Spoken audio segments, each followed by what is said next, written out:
live on YouTube.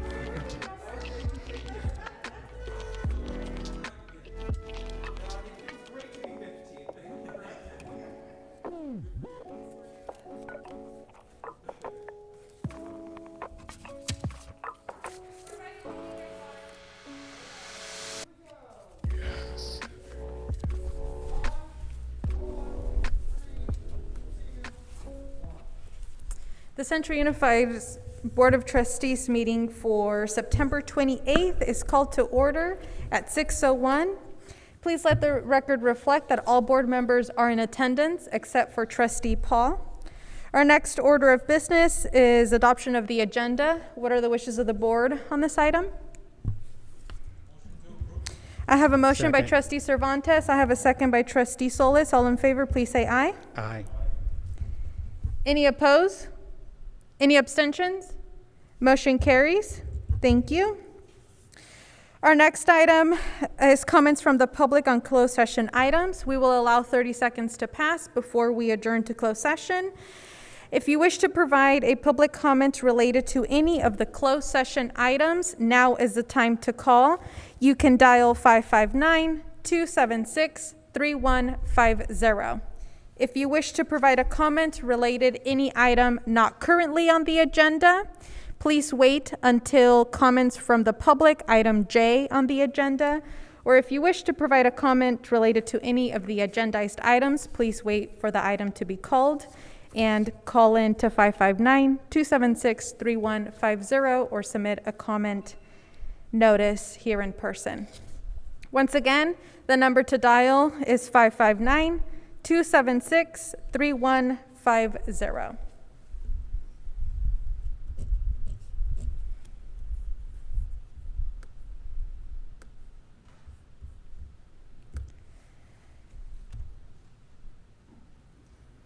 "30 seconds have passed, and we have no comments by phone at this time." Thank you. Hearing no comments, we will now adjourn to closed session and return to open session as soon as we conclude our closed session. Thank you.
Thank you.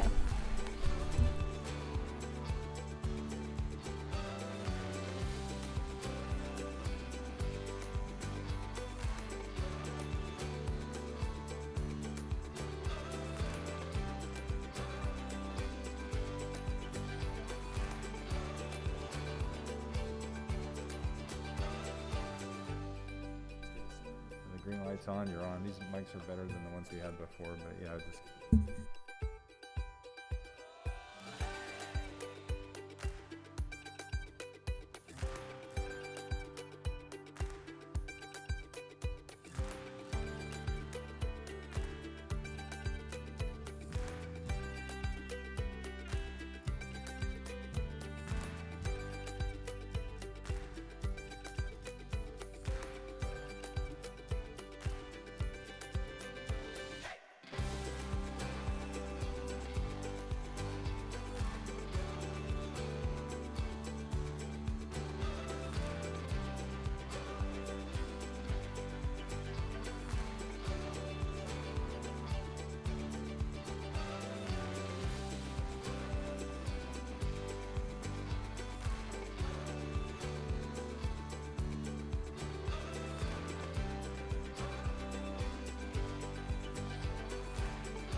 We're ready to go live.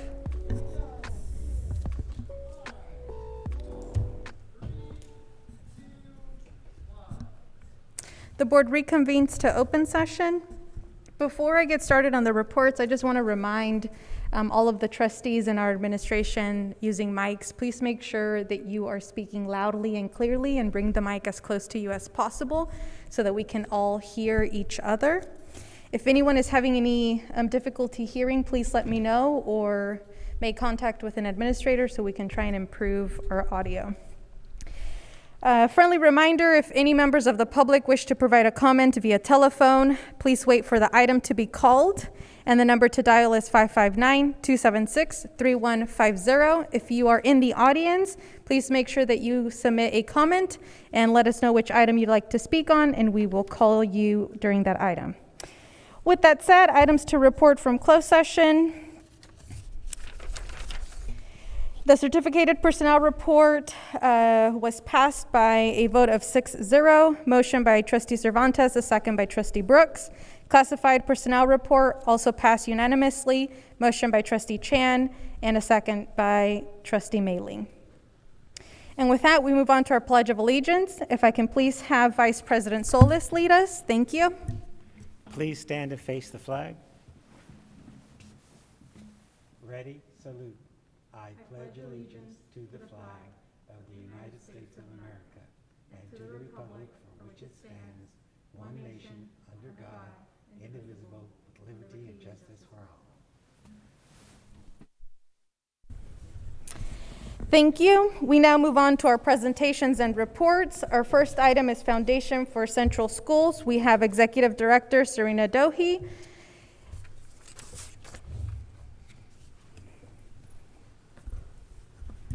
Good evening, Board of Trustees and Board President Carrillo.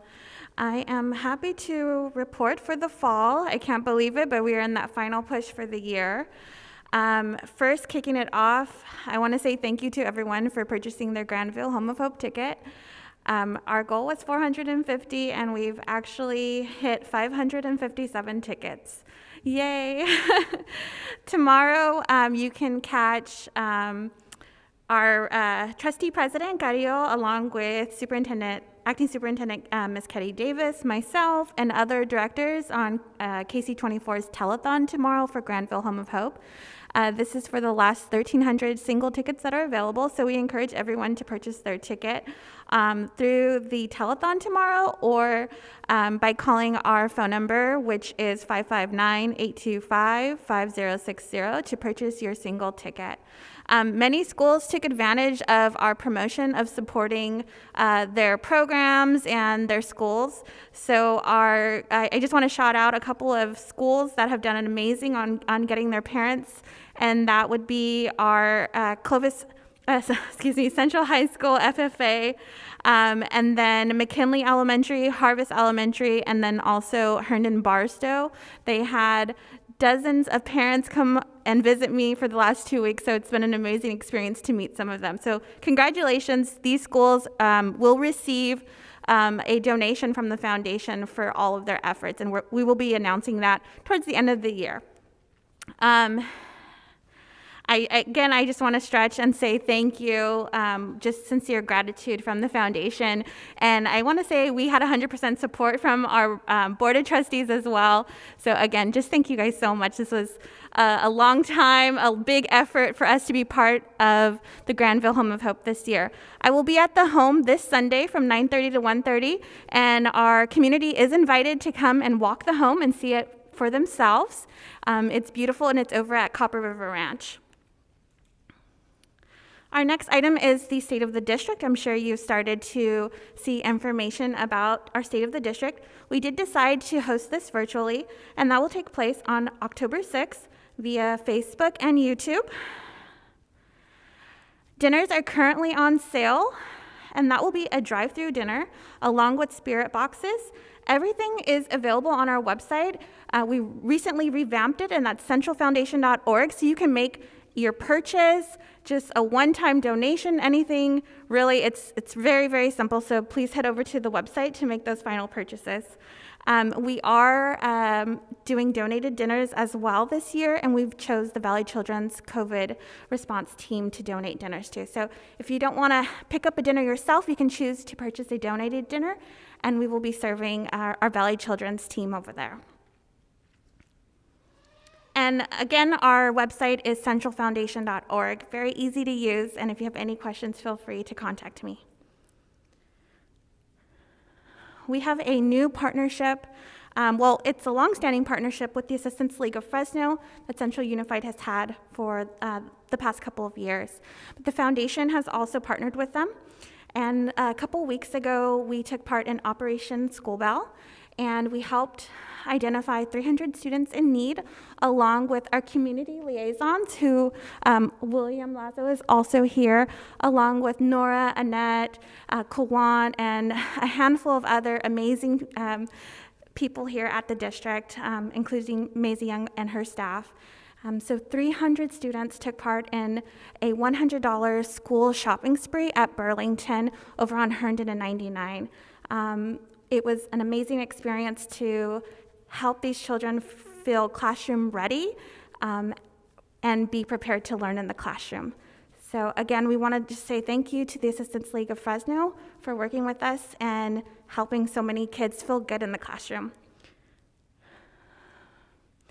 Along with Operation School Bell, the Assistance League of Fresno has also partnered up with the Foundation for Central Schools, along with Granville Homes, for our annual Coats for Kids, which will now be called Warm for Winter. So this event, for those who don't know, is an opportunity for our students to receive outerwear during the colder months of the year. This event will kick off this week, and the data collection goes on for about a week. We identify students in most need and help provide them with outerwear for the season. We will have an event, and we will send an invite to our Board of Trustees to join us on that very special day when we do our distribution. Last year, we distributed nearly 2,100 coats to students for this season, and this year, our goal is to do just about the same amount. We are looking for additional donors and support for this event, so if you're interested, again, you can reach out to me or visit centralfoundation.org for more information about that event. The holidays always bring out the better side of everyone, and to keep the giving going, we end our school year with the Holiday Joy Food Drive. This has been an annual event that has been going on for a very long time.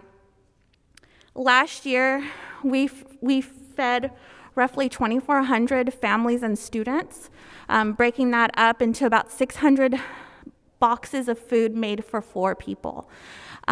We are planning to do just the same, especially as we're still dealing with the effects of the pandemic. We want to be able to provide turkeys, chicken, and curated holiday boxes for our families.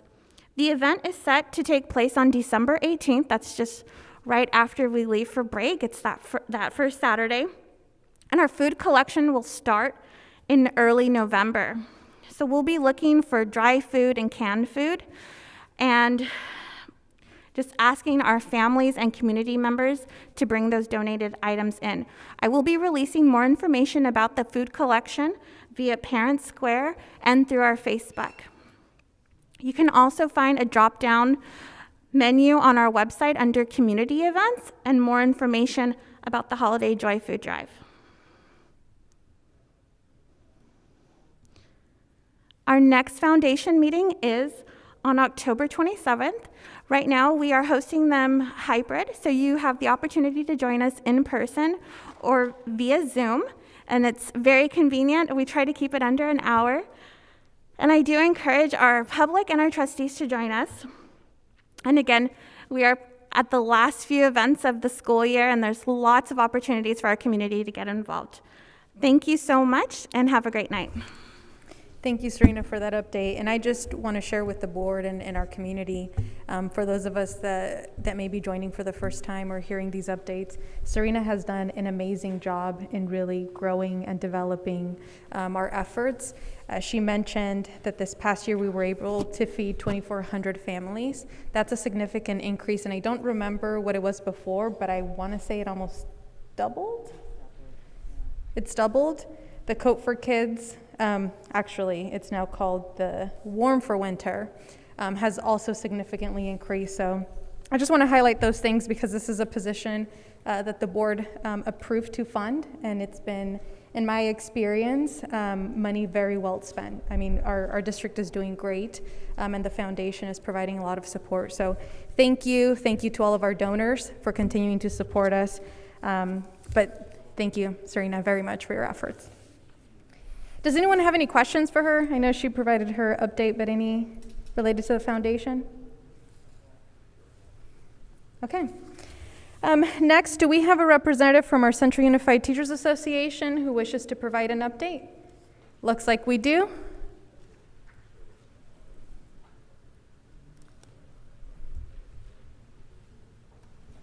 We have Judy Martinez with CUTA. Stand by as I send her, or she's sent over. Thank you. As we wait for President Martinez to join us, just a friendly reminder, if there are any members listening to us or watching us, if you'd like to provide a comment via telephone, the number to dial is 559-276-3150. We will take comments as soon as the item is presented. Where items do not take at least 30 seconds to present, we will allow 30 seconds to pass before we move on to board discussion, closing public comment for the item.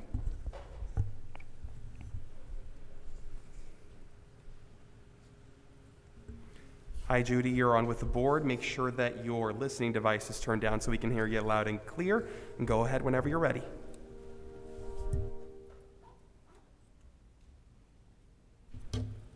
President Martinez, are you there? Judy, can you hear us?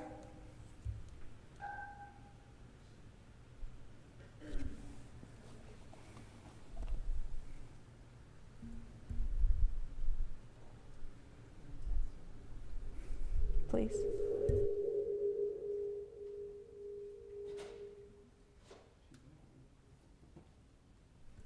Judy, can you hear us? All right, you're on with the board.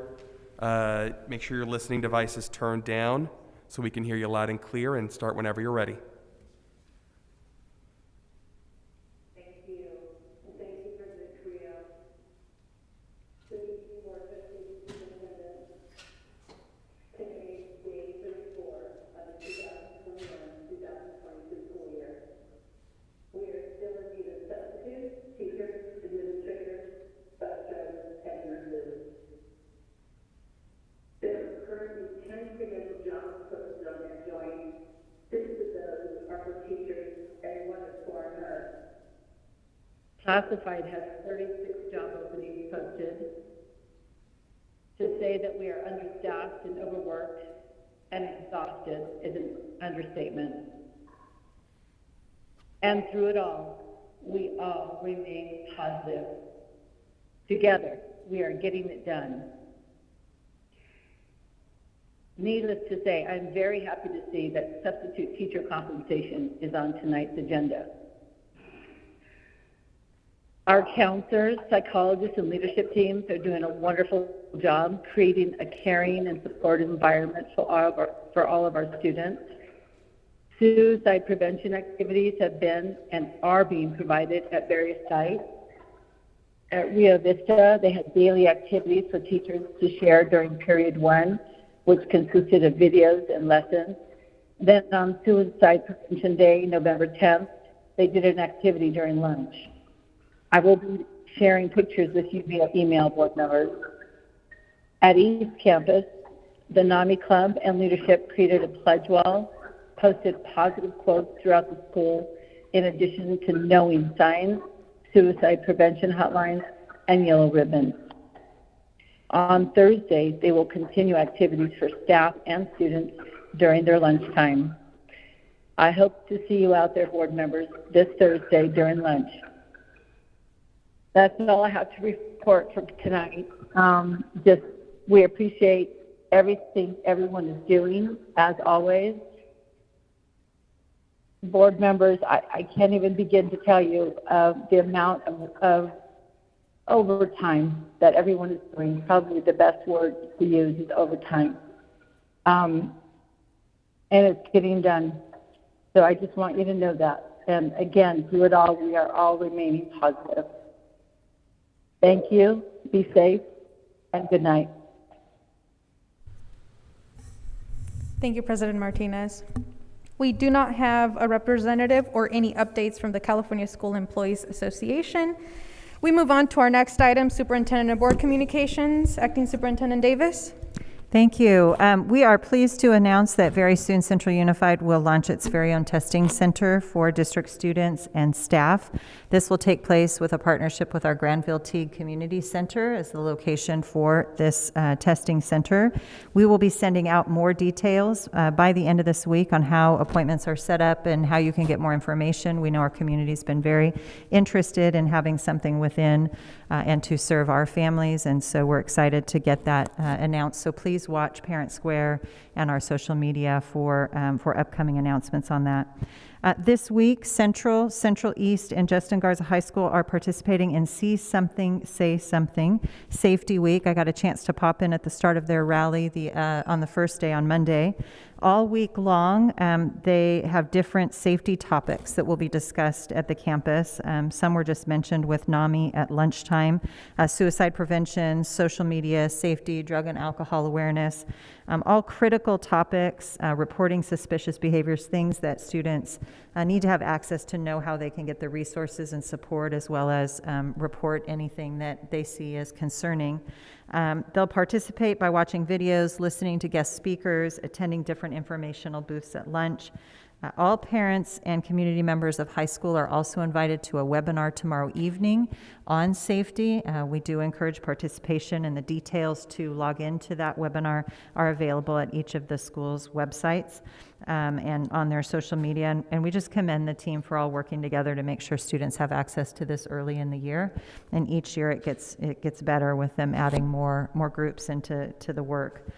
Lastly, I am so excited to remind you that the Fresno Fair kicks off next week. We want to wish our Central Unified students good luck. Several of them will be presenting livestock, ag-related projects, competing in the Big Band Review, and additionally, more than 250 of our students will be recognized for achieving the 4.0 or higher last year, which during a pandemic and closed school, it's a great accomplishment anyway, and especially so on a year where we get back to the fair. And so we wish our students good luck, and we thank our teachers who have been working tirelessly with each of the departments that have students that will be participating in the fair. And that's all for me. Thank you. Is there any board member wishing to provide any updates or comments at this time? Trustee Cervantes, you will have 2 minutes to address the board. Just 2 minutes? All right. First of all, there's a couple things I want to say. I want to give some gratitude. The first one is to the board chair. Being a board member is very demanding and not very gratifying sometimes.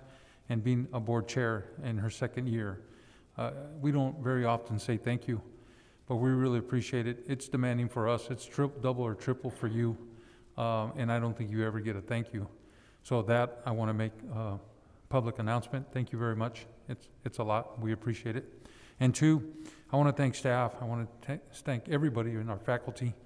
It's extremely challenging to come to work. There's a lot of things going on. People are putting themselves at risk. Students are putting themselves at risk. A lot of people are infected. A lot of people are quarantined. This plays a huge psychological impact in people's lives, whether we want to make amends to it, or we want to ignore it, or we want to identify. I just want to say thank you. Thank you for you guys coming to work every single day. Thank you for your commitment to our kids. Everybody that is affected and or either quarantined, you're in our thoughts and our prayers, and we wish you a speedy recovery. And this is very, very, very daunting on everybody. And I just want to say thank you. Sincerely want to say thank you to everybody from the top to the bottom. Thank you for coming to work. Thank you for serving our children. Thank you for serving our public. Parents, thank you for your patience at times.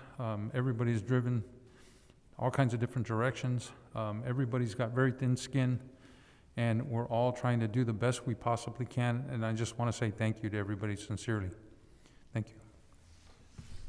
Thank you, Trustee Cervantes. Hearing no other comments, we'll move on to our comments from the public. Is there any member, either telephonically or in person, wishing to address the board related to an item not currently on the agenda? Now would be the time to come forward or to dial. The number to dial is 559-276-3150. Each individual will have 2 minutes to address the board. If we can allow 30 seconds to pass before we move on to our consent agenda. Thank you.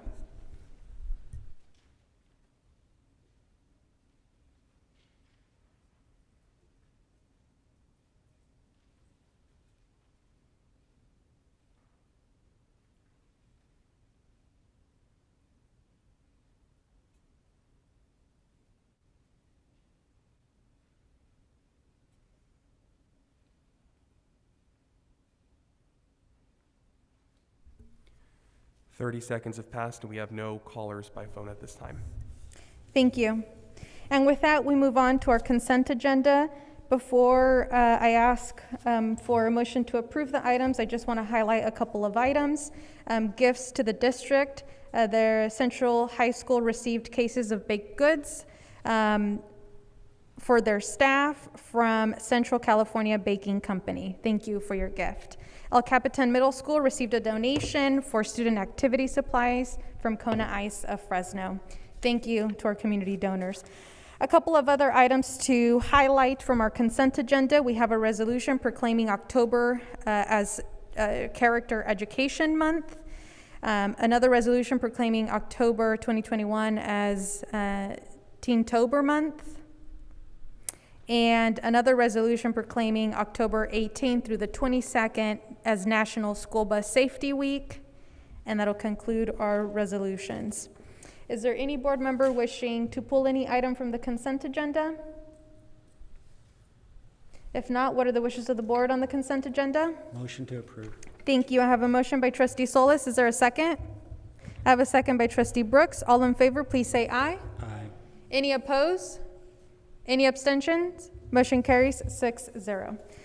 Our next items are action items. Our first item is approved district representatives for the State Center Adult Education Consortium. We have Area Administrator Dr. Boatwright. Good evening, Acting Superintendent Davis and members of the board.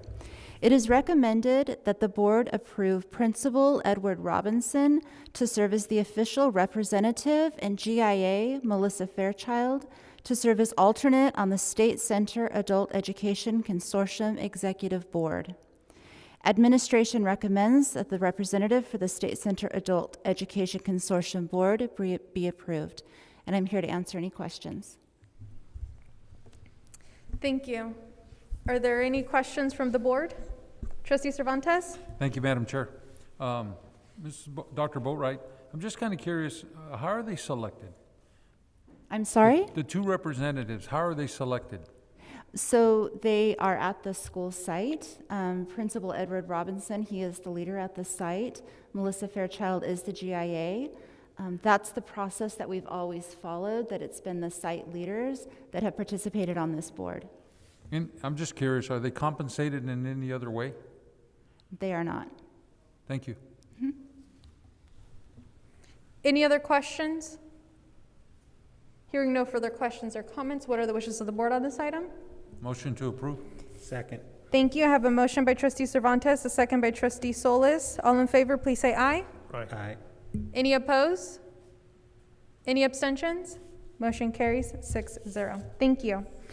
Our next item is hold a public hearing and adopt resolution number 2021-08 regarding instructional materials for Williams compliance. Mr. Horstman? Yes, pleasure to be back. Good evening. I bring to you the public hearing to adopt Resolution 212208 regarding the instructional materials for Williams. Williams Settlement has established a standard of accountability mechanism for reporting. The California Education Code and the Williams Settlement requires an annual resolution and a public hearing regarding textbook sufficiency in California school districts. The resolution certifies that all students, including special populations, have necessary textbooks in the core academic areas to use in class and to take home for homework assignments. The principals and departments compile this information to the library services, and we make sure that everybody has the consumable materials they need. Administration is recommending this resolution regarding instructional materials for Williams compliance. Thank you. So first, I will hold a public hearing. So at this time, I will now open the public hearing. Is there any member of the public wishing to address the board? Again, if you wish to address the board telephonically, the number to dial is 559-276-3150. If we can allow 30 seconds to pass before I close the public hearing. Thank you.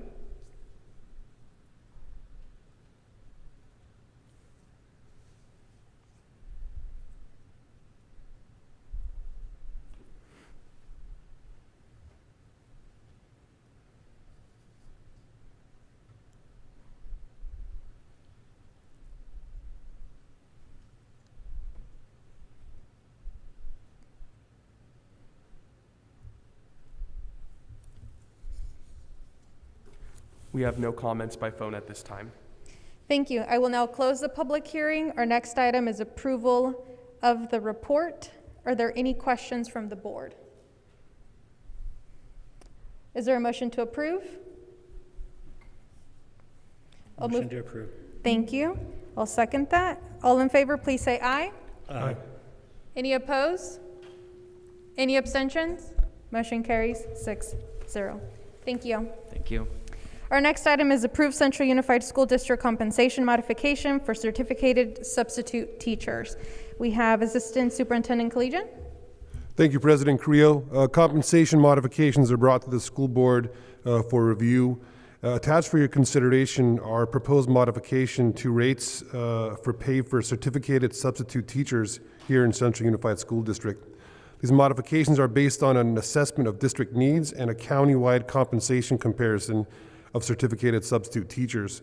The proposed modifications provide options to enhance our district's ability to both retain and recruit the most qualified substitute teachers. Attached to this item, you will find a financial comparison of surrounding school districts. Central Unified is proposing to take the current rate of $125 and raise it to $165 for the daily rate, and for long-term sub-pay compensation or cumulative 20-plus days in Central Unified from $140 to $185 a day. Administration is recommending approval of this item. Happy to answer any questions the board may have. Thank you. Are there any questions or comments from the board? What are the wishes of the board on this item? Motion to approve. Thank you. Is there a second? Thank you. I have a motion by Trustee Solis. I have a second by Trustee Brooks. All in favor, please say aye. Aye. Any opposed? Any abstentions? Motion carries 6-0. Thank you. Thank you. Our next and final item under our action items is ratify expenditures to support student learning and wellness. Assistant Superintendent McLean.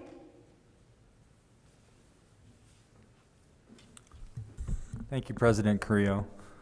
Tonight, we wanted to ask the board to ratify some recent expenditures related to student learning and wellness, starting with additional hotspots for students that needed internet connectivity at home, and the district has purchased 500 additional hotspots starting with the beginning of the school year that will last throughout the year. In addition, COVID-19 testing for students and staff test kits have been purchased for use to help get students and staff back into school. And lastly, the needs at Justin Garza High School to have more outdoor space for physical education and eating areas while the campus mall and gym are being completed this fall.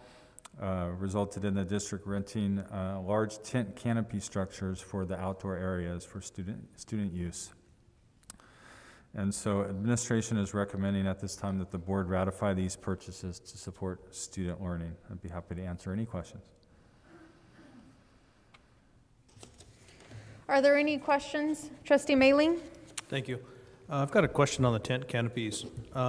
Is the contractor going to help us with that expense, number one? And number two, would it be cheaper to purchase these rather than rent them for $220,000? Yeah, these are not through the contractor, but rather rented directly from a local vendor who supplies those tents. And in regards to the purchase, we have considered that, depending on how long we have them. This is a not to exceed number, but we have considered that, but at this time, we feel that it is in our best interest to rent at this time. So the contractor, are they going to help us take care of the expense since the delay is half their fault? I'm sorry, could you repeat that question? The contractor, it's not entirely his fault for being late, but I would say 50% is because of the change orders we've made. Is he going to help us or reimburse us those costs? Yeah, so we are continuing in discussions with all parties in regards to how costs will be shared, and ultimately that will be resolved at the end of the project. And is there an opportunity to purchase these? Because for $220,000, I couldn't imagine those tents are going to cost that much. The rent seems awfully high. Yeah, I can get you more information on that if you'd like. Well, I mean, we're voting on it right now, so that's my question. Is it worth it? Yeah, I can provide an analysis for you. Yeah, this cost is to from the beginning of the school year until December, when the project is scheduled to be completed.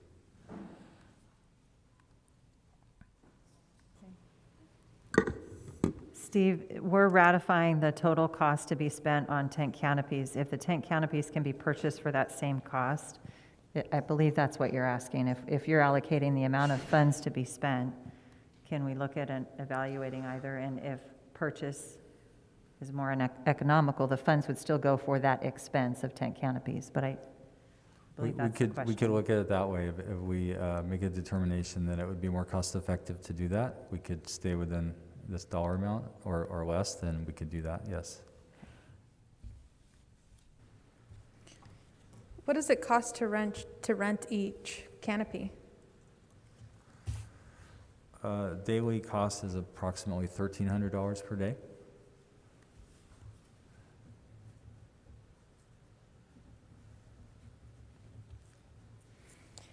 Any other questions on this item? Trustee Cervantes? I had a question in regards to the cost per the COVID test. That's $100 per test. Am I reading that correctly? No, not per test. The tests are approximately $12 per test. I'm sorry, I'm not understanding. The cost per test, the test kits, yeah, approximately $12. $12? Each. Yes. Okay, all right, thank you. Yes, thank you. Appreciate that. You're welcome. Yeah, that's a lot better. Any other questions? Trustee Solis? Madam Chair, is there any way we can make an addendum to this item pertaining to the tents if the price of purchasing the tents is less than the price of renting them, that we authorize staff to go ahead and purchase them with the understanding they have to be available in a timely manner? We're currently experiencing a lot of difficulties obtaining items, and there's a long delivery date for it. So, I mean, if it's not reasonable for us to wait, we're not willing to wait 6 months to get the tent, then to go ahead and to rent it. Yeah, I have no problem with that. I would ask for administration to kind of explain what the status of those tent canopies it currently is, because if we're ratifying an expenditure, you've already spent some of the money or contracted with the company, right? So based on your review of the contract or your memory of those terms, what flexibility do we have here? To clarify, so we're saying ratification, these are expenditures for what's already occurred on a rental basis over the last couple of months, in addition to what would be required to pay over through the finish of the project in December. So we have not yet paid a portion of these expenses. So to the question of whether we still have the option to purchase that and talk with the vendor about doing that, and if that cost turns out to be less than the cost of renting through the entire period, we could have that discussion and we could do what makes the most sense. Yeah, because the tents are already there. They're sitting on the tennis courts right now. Right, they're being used, that's what I'm saying. So long as you could purchase them and stay within the 220, then we'd be fine. So I just want to make sure that we all understand that the amendment would be to ratify the expenditure subject to approval to purchase the canopy so long as it's within the authorized amount. Is that correct? Trustee Solis, is that what you, Trustee Mailing, does that address your concern? Mm-hmm. Okay, So that the cost would not exceed the amount that we're talking about here.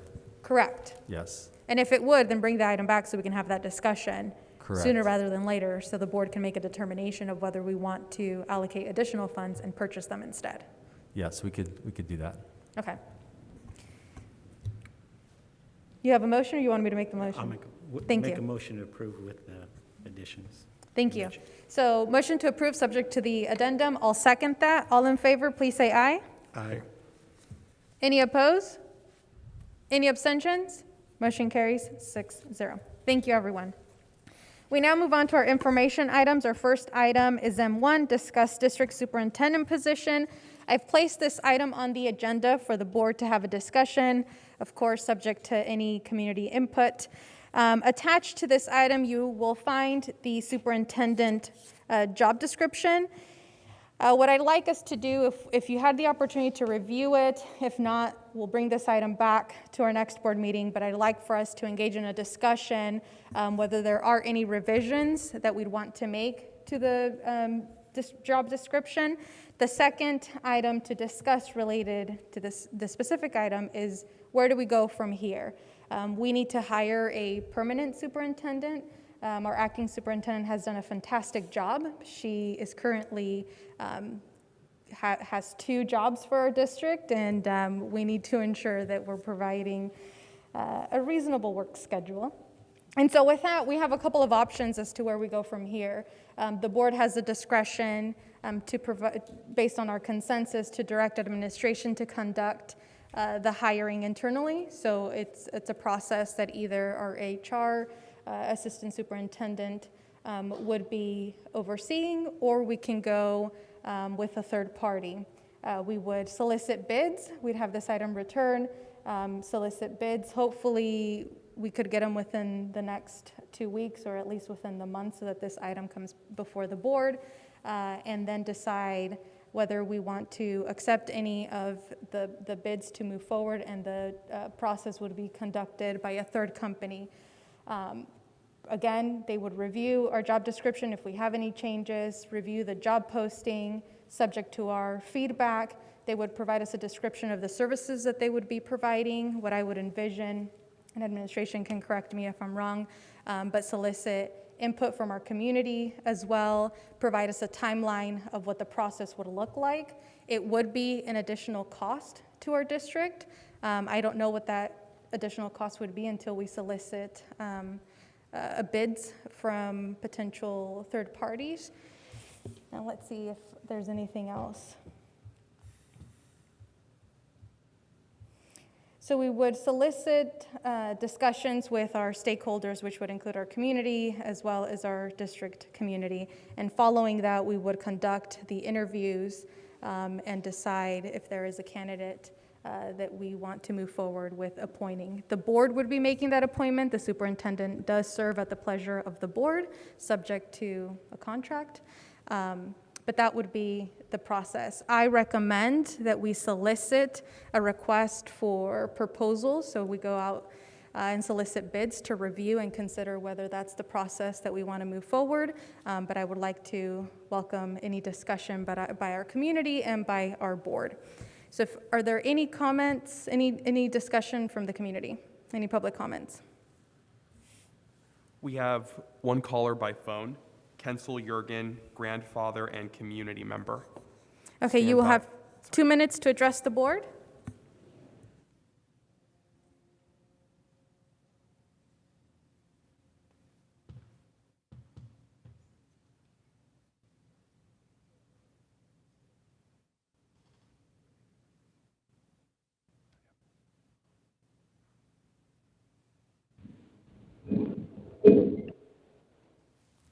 Hi, Kensel, you're on with the board. You have 2 minutes.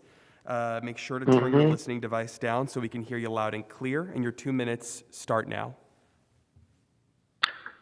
Madam President and trustees of the board, I wish you would go ahead and just hire her, Miss Davis, for the job because she's been doing it for a while, and I think she'd be great.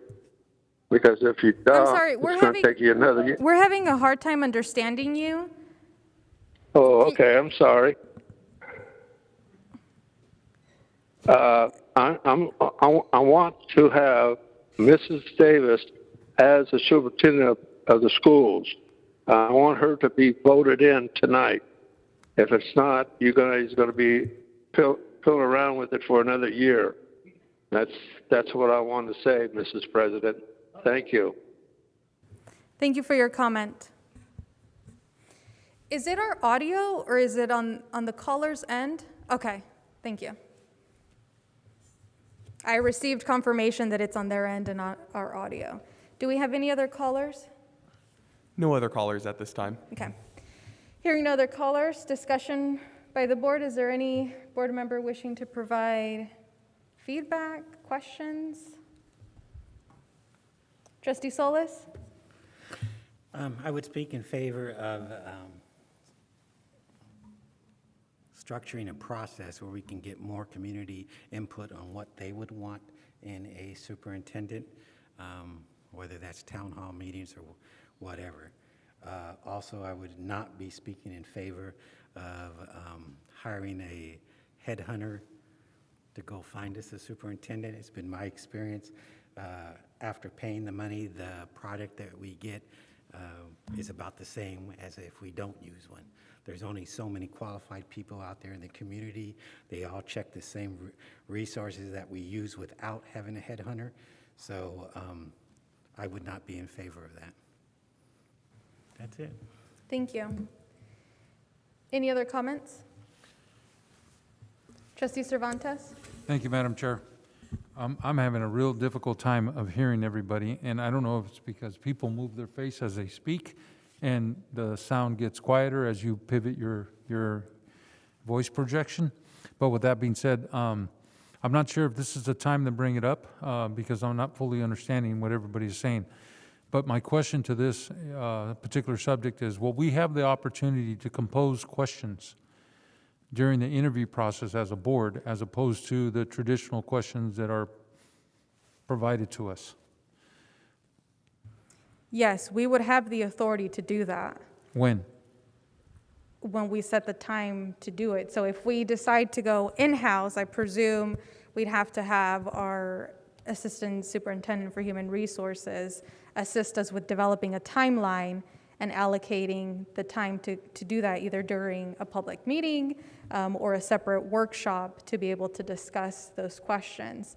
If we go with a third party, that would be part of the process. But in either of those processes, I don't envision that we would be dictated what our questions are. We may get some guidance to ensure that we're in compliance and that we're not asking questions that we're not authorized to ask. But yes, that would be something we would incorporate. So with that being said, would it behoove us to do a subcommittee, or would it behoove us to do a special meeting? And how do we do that? How do we conduct that process? Well, go ahead, Trustee Solis.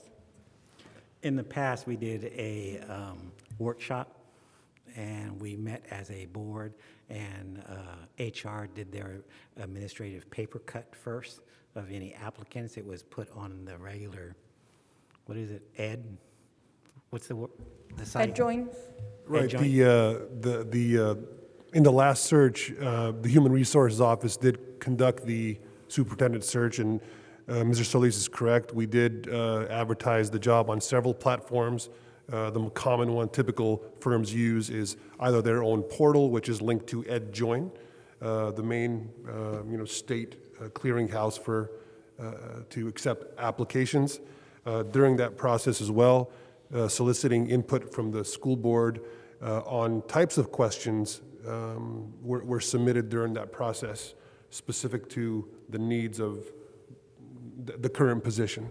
So I would imagine whomever does the search would allow for the school board to provide input, specific input, on what type of questions and what they were looking for information during the interview process. But to your point, President Carrillo, yes, so be it that they're allowable, questions that have legal footing. Correct. Trustee Cervantes, what I would envision would be, once there's consensus, I can receive direction to work with administration to either conduct this internally and start a timeline. I would recommend that we set a special meeting equivalent to like a workshop so that we can discuss, review the job description, make sure that it's consistent with what we envision our superintendent duties are, what we want them to accomplish, and in relationship to that job description, begin to discuss what are some of the questions and qualifications that we're looking for. Because if we do it, if we post it, our job description is what it is. And any questions would need to be based on that, and any postings would also be relevant. So whether it's third party or in-house, that's what I would recommend and work with administration in scheduling. And you're looking at making that decision tonight, either to go out through a consultant to have consensus. We can't take any action. So if there is consensus to go out and request for proposals, I'd like to move forward with that and reach out to the third-party companies that are typically used and ask them to come back with proposals, because I think there's some interest, and at least I would recommend, and I would have the interest that we move forward with the process instead of delaying it. But if the board needs more time to discuss, we can bring back the item next board meeting with the idea that we need to make a decision of whether we're going to do this in-house and have administration develop a timeline. If there is, we heard Trustee Solis, and that's what his recommendation and what he support. I would ask our administration, do we have capacity? We have a lot going on. Are we able? I'll start and then maybe you add in. I think that would be my concern, is just where you're going, is if the wishes are to do it internally, we'll have to address and offload some of the work right now that Human Resources is taking on with staffing shortages and contact tracing. So we'll operate based on what your request is. But I think, and you can speak for yourself, I think the workload right now within the office, it would be impacted, and I don't want that to happen either. If we do conduct the search internally, we'd have to discuss just allocation of resources and carving out time specifically for this process to be, fully completed in a way where the school board and community is happy with the process and ultimately the outcome. Hold on, before I go back. Trustee Cervantes, does that answer your questions? I really can't understand what people are saying. It sounds mumbled, so I'm a little confused. So I'm trying to listen. So at this point, I think I heard, I'm not sure what I heard, to be perfectly honest. Can you guys hear me okay? I'm having a really tough time hearing you guys. I think we need to take the mask off when we talk, because I can't hear it either. You couldn't hear me? No, but if we take our masks off, I think it might Yeah. help. Okay, Trustee Solis and then Trustee Chan. Okay, let me explain it how I think it was put out. Number one, we can either go out through a third party and have them find us applicants, or we can do what we did in the past. Our HR department basically put out a request for applicants using different formats, but they basically use Joint Ed, that was the basic one. Now, we've already been told that our HR department can do the work. They've done it before. But right now, because of the situation we're in, their workload's a little bit. So I'm just saying, to address that, we may want to extend the time frame out a little bit more. That way, HR has a little bit more time to process it. We currently have an acting superintendent. So it isn't as though we have to make the decision tomorrow. We can give HR a reasonable amount of time that for them to do the process. They've done it before. I think we can do it again, simply because, in my experience, when we pay for a headhunter, the result we get isn't any better than when our own HR does it. I concur. I understood that. Thank you. I haven't seen any real benefit with taking this outside and paying additional consulting firms to find candidates that typically don't stay with the process. It seems like in a lot of cases, those candidates come, but they're only utilizing this position as a leverage to go on and continue to negotiate a better salary in their existing employment. So I totally recommend that our HR handles it in the event that you can handle the workload, and the time frame is obviously semi-sensitive. Feedback?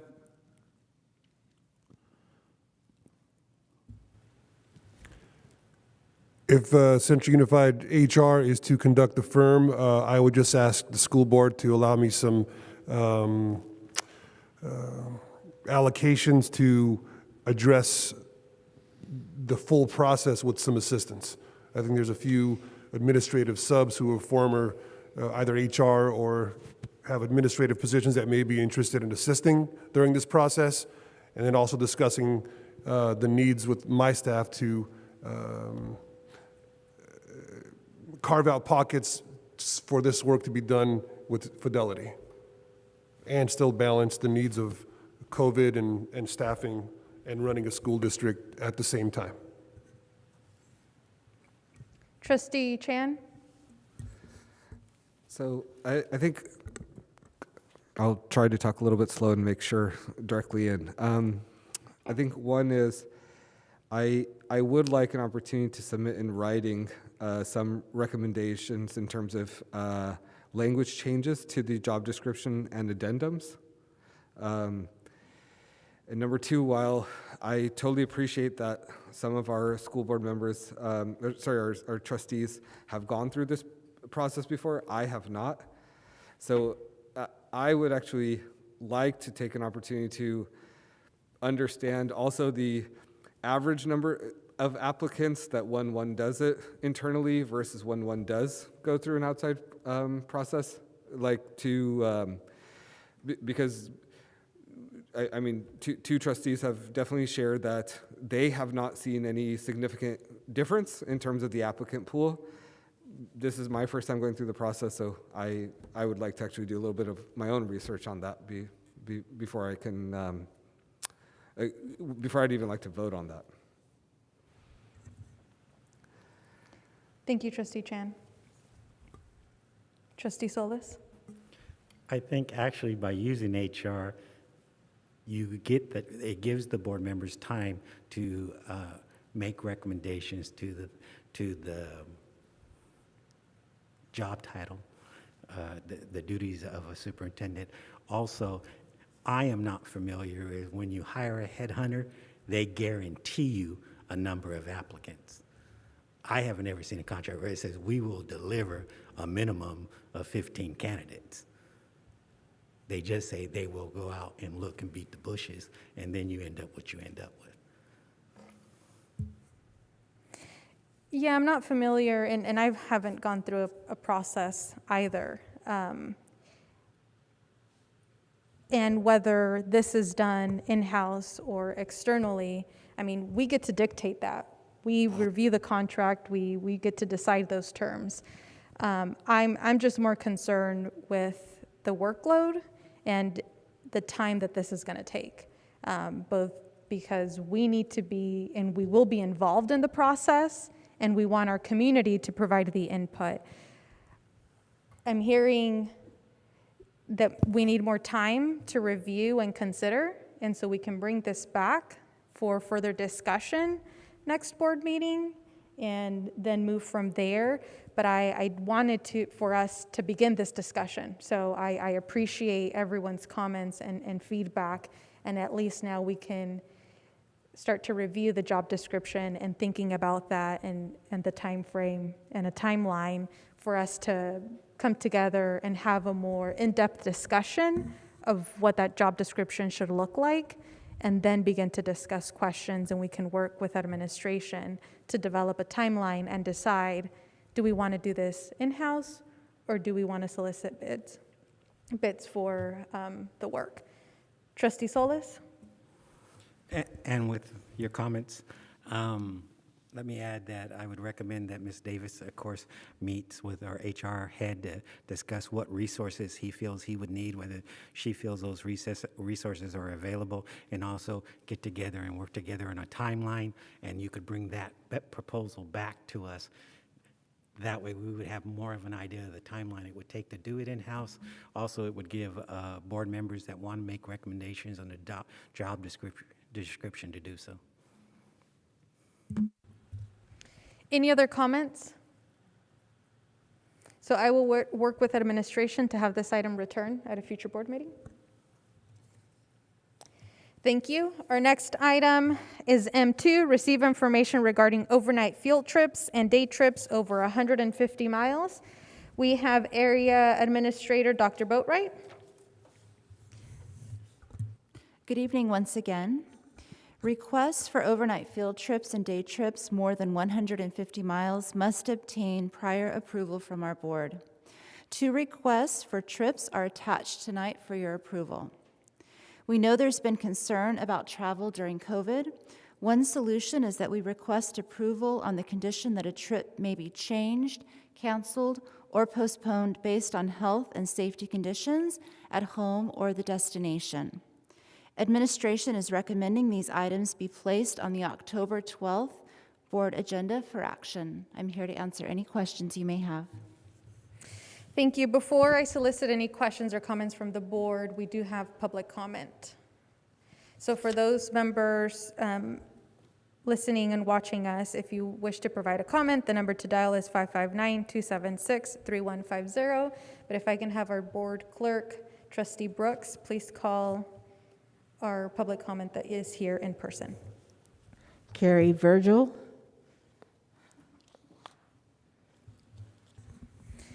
And you will have 2 minutes to address the board. I ask that you be respectful of the time and please conclude your comment at the conclusion of your time.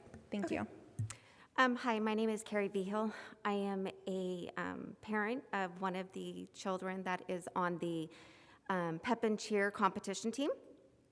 I am also the booster president. We were actually scheduled to go to Dallas this coming January for the NCA national competition.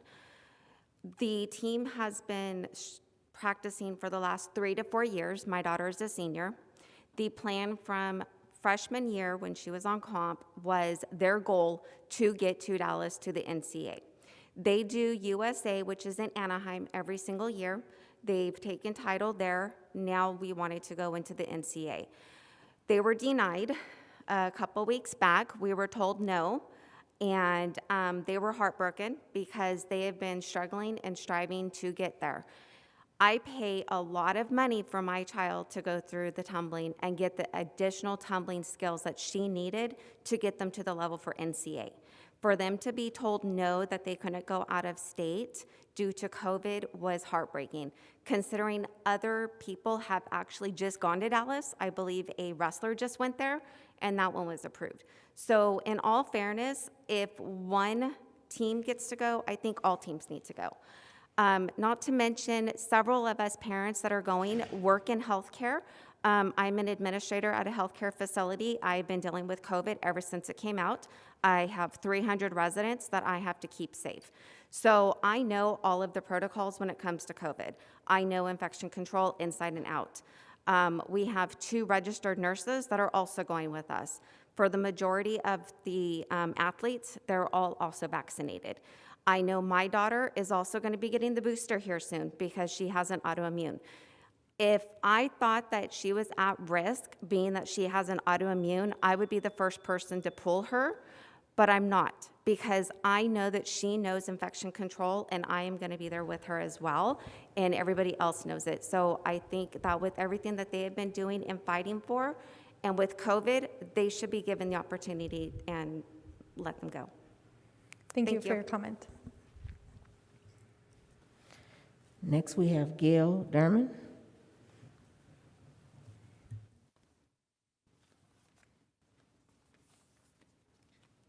Good evening. Thank you for the opportunity to speak. I'm a parent of a senior, fourth year competition pep and cheer member. And as Carrie stated, these athletes have been preparing for many years, kind of building up to knowing what was coming this year. A lot of money, time has been invested into tumbling and getting those skills required. Our teams generally do well. We bring back national titles, always finishing in the top 4. And these athletes have competed last year virtually. They continued to compete even though they couldn't go in person, even though they couldn't be in front of a crowd. They submitted a virtual video and did very well. And they're really hoping that this year that they can move forward with in-person competition. We have 17 athletes on the team. We currently have 11 parents planning on going. As Carrie stated, 2 of us are registered nurses. I'm a registered nurse, and Carrie's a healthcare administrator.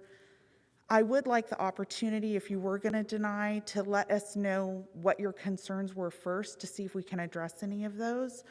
Safety for our athletes, of course, is number 1, and we're going to be happy to follow all the protocols. A lot of the athletes are already vaccinated, and if we need a waiver for anybody who's not able to do that for health or religious reasons, we can obtain that. So that's it. More than anything, I wanted to be here in case any of you had any questions that we could address. If I don't have the answer tonight, I'll be happy to bring it back at the next time this is on the agenda. Great, thank you. Thank you.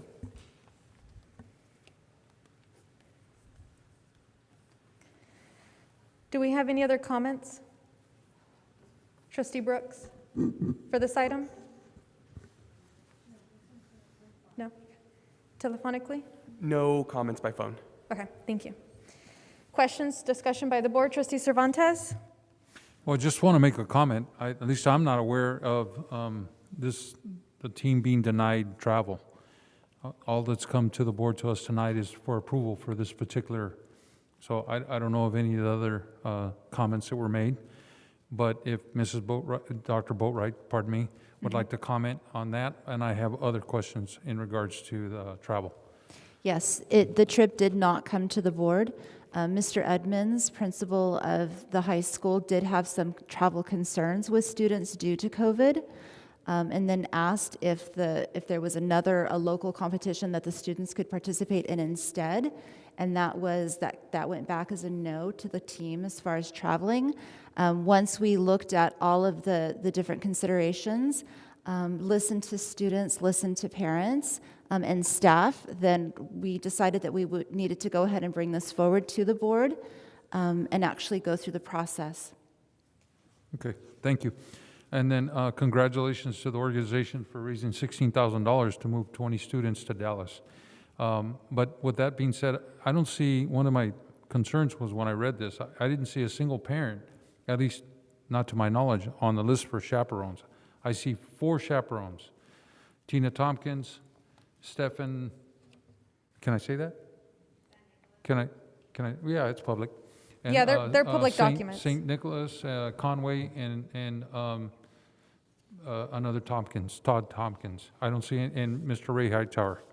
I don't see any parents on here, and I was a little bit concerned about that, but I've heard differently tonight. I don't know that they've confirmed because it is in January. And then at that point, do they all have the opportunity, if they so choose, to travel? And then I had a couple questions in regards to the expenses. So I know that Tina Tompkins, the cheer coach, her intent is to work with a travel agent and to make that opportunity available to any parents that want to travel. They wouldn't be chaperoning the team, but they're certainly welcome to attend. Okay, my next question, if it's about $16,000, it looks like there's $3,000 cost to the district, correct? Yes. On top of what they've already raised? So collectively, it's $19,000, the total expense?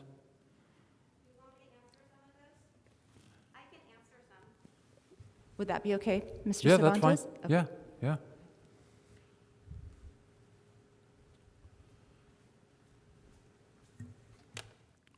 So it's actually about $25,000 for everything. That'll be the hotel, the 25. travel, and for the competition fees. So with the Booster Club, we actually fundraise all year round. And the funds that we have already got is going towards the Dallas trip. So anything outside of that, we're asking the parents to help pitch in on it. So nothing was coming from the school. It's all from us fundraising through the Booster program.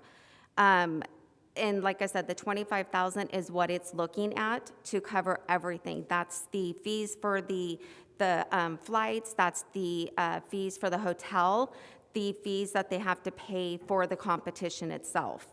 And then on top of that, the food when they're out there. So it's about 25 grand. But like I said, we're paying for it. It's all been fundraising through the Booster. Thank you. You're welcome. And then Dr. Boatwright, I have another question. And it looks like all our employees, except for, is Mr. Tompkins an employee of the district? So he is not. He's a former employee of the district. He is an administrator in another school district. His daughter is on the team, and his wife is the coach. Okay, outstanding, thank you. Mhm.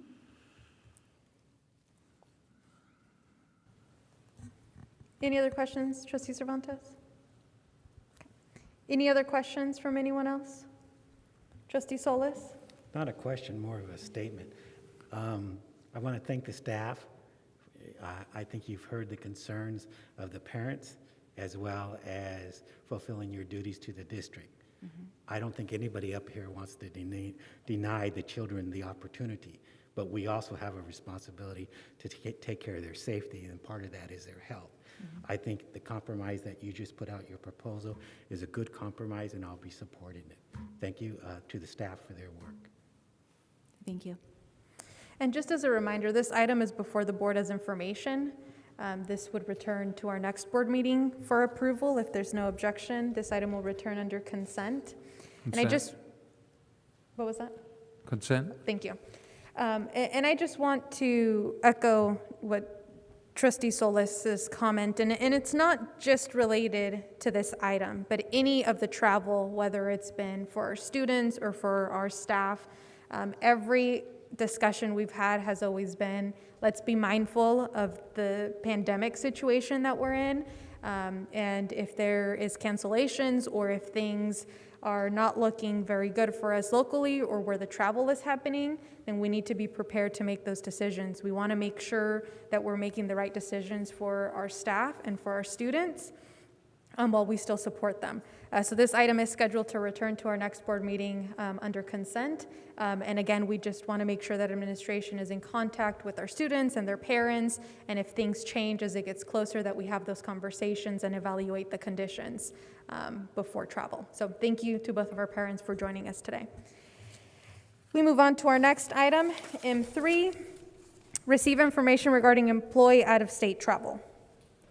Assistant Superintendent McLean.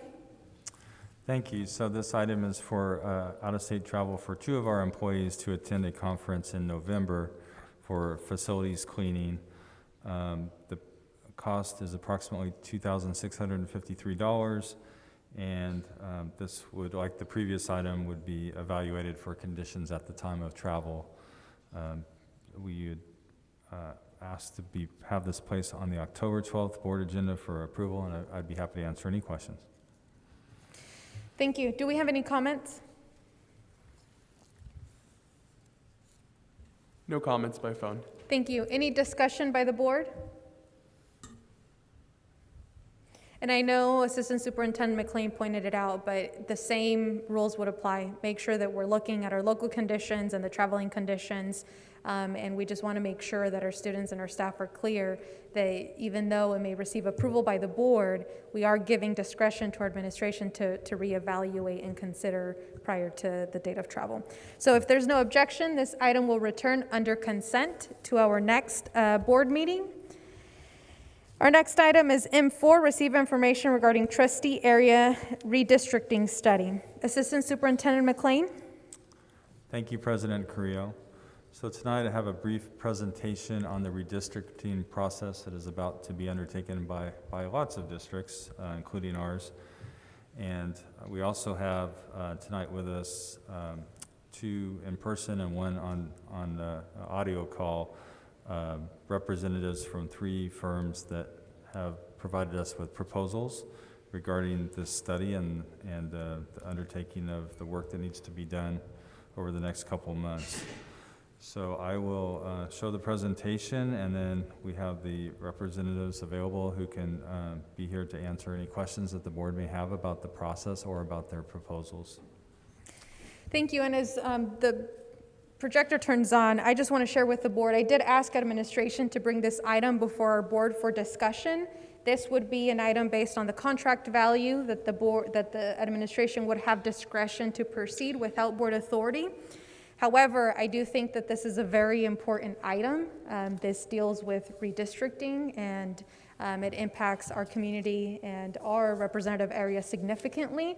So I thought that it would only be fair for us to be aware of the process, to have input in the third party that gets contracted to do a lot of the work. And so that's why this item is coming before us. So if you have any questions, I really encourage you to ask them or to think about any questions you may have even following the presentation, and you can send them my way or send them to administration. And with that, we'll get started with the presentation. Thank you. Thank you.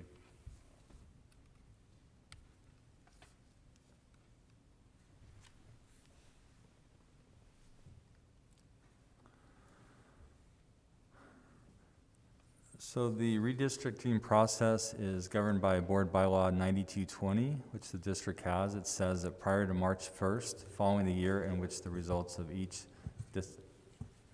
okay. If you're comfortable. That'll help us to hear better. Okay, so the board bylaw will talk about the process, which is that prior to March 1st, following the year in which the results of the census are released, the board shall adjust the boundaries of the district's trustee areas based on population. And this is also referenced in Education Code 5019.5.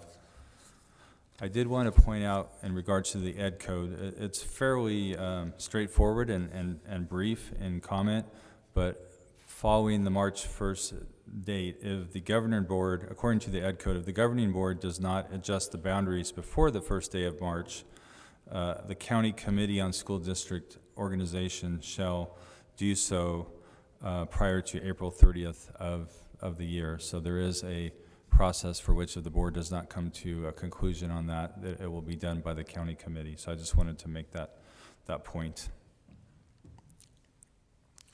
So if you go back to 10 or 11 years ago, the district did convert from what was at one time an at-large district where all trustees were elected by the voters of the entire district to a by-trustee area process.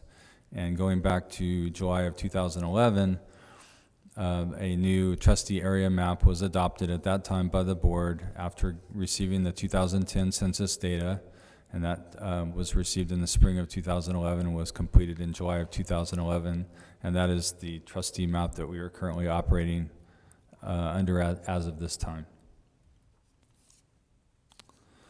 So we put together a proposed timeline that would enable us to complete the process by March 1st.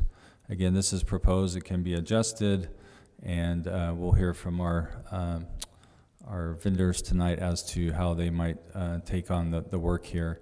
So the release of the census data, my understanding is that has now taken place. All the data is available to be used by these demographers to analyze the data. And so our goal would be to select one of the firms at the next board meeting. This is information tonight and an approval hopefully at the next meeting to select a demographer, and then they would then review this data and look at the population variances and then bring that information back to the board on November 9th at that board meeting. We could have a full discussion at that time. We'd have a public hearing, get input from the community and from the board on how to proceed at that point. The community input is a part of this process and would be taking place during these next couple of months as we go through the process in a variety of ways. And again, we'd like to hear from the board on what that might look like, and from the vendors tonight as well as what that might look like. The plan would be to bring a several proposed map options by the December 14th meeting for review and discussion and a public hearing, and then come back and on January 11th, if possible, to adopt a new trustee area map at that time. And this gives us a little bit of time on the back end if needed. If we needed additional meetings, we could call for additional meetings. Otherwise, we would be able to approve and file that map with the county elections office by February 28th. In terms of the criteria, and then you can ask some questions of our distinguished guests tonight. The goal is to have nearly equal populations from trustee area to trustee area and make adjustments accordingly to achieve that. Again, the Ed Code is fairly limited in scope. Cities and counties have more requirements, but those requirements are generally seen as best practices by school districts, and those would include geographically compact and contiguous boundaries, easily identifiable boundaries, and maintaining communities of interest, which is a term that basically means that neighborhoods or groups of people with shared characteristics or needs should be maintained and not be separated. Just did a brief comparison of the three proposals that we received from the vendors, and those are attached to the board agenda item. Each one would have at least 3 trustee map scenarios to look at. We could possibly provide more if the board desired that, but at a minimum 3. Additional meetings and scenarios can be provided. There would be some additional cost to that. And then all of them would be able to provide us with a final map that would be suitable for posting on our website and provide the shape files that would be needed by the elections office. In the case of Geo Anova Solutions, their proposal included some additional features and related to an interactive web dashboard and also a digital interface for the public to draw some boundary options and utilize that software. And the costs, as you can see, are listed below on the table. So I'll pause right here for a second and see if the board has any questions or would like to open up some discussion, and then following that we can bring each vendor to the podium or to the audio to talk about their proposal and answer any questions by the board. Do we have any comments from the public? No comments by phone. Okay, and none in person? Questions by the board or comments? Trustee Cervantes? Thank you, Madam Chair. I'm just curious in terms of the bids, because there are obviously 8,000, 10,500, and then 53,000, or almost 54,000. Was Schoolworks and Odell given the opportunity, because it doesn't look like an apples to apples bid to me. There's 2 other components to that, the GE quote. Were the other 2 asked for the same quote, or is this the quote they just proposed? These are the quotes that were proposed. Yeah. Mr. McLean, I'm sorry, let me interrupt very quickly. Can you just provide information just for background purposes to the board as to how this was conducted, how we solicited the proposals? Right. Well, we currently work with Schoolworks. They're one of our current demographers that we've been working with for a number of years. Odell is another firm that is in the area here. And then we were looking for 3 proposals. We received another one for Geo Anova Solutions, and so reached out to them as well. So we wanted to get at least 3 to do some comparisons with. Go ahead, Trustee Cervantes. Do you, the administration, see additional value for the other 2 components that GE is recommending based on that additional dollar amount? There are some additional features, and I'll let them speak to those features. I believe it will just be what is the board looking for in terms of a scope and what they are looking for in the study. There is some flexibility within what is done by each vendor, but I'll let you have a chance to ask those questions of the vendor. Thank you. You're welcome. Are there any other questions? Do we have a representative from each vendor? We do. Is there any objection to allowing them to address the board? Just kind of provide an overview? Okay, if you just want to have each one of them come forward and talk a little bit about the proposal. Yes, we'll do that. I would say to be concise, let's not take too long. Sure. So we just want to give them an opportunity to meet the board and to be available to answer questions. We have 2 in person and 1 via audio tonight. So I'll just go in order of how they're listed on the agenda. So the first one would be Schoolworks. So I'd ask Mr. Ed Gonzalez if he could come to the podium and be available to answer questions at this time.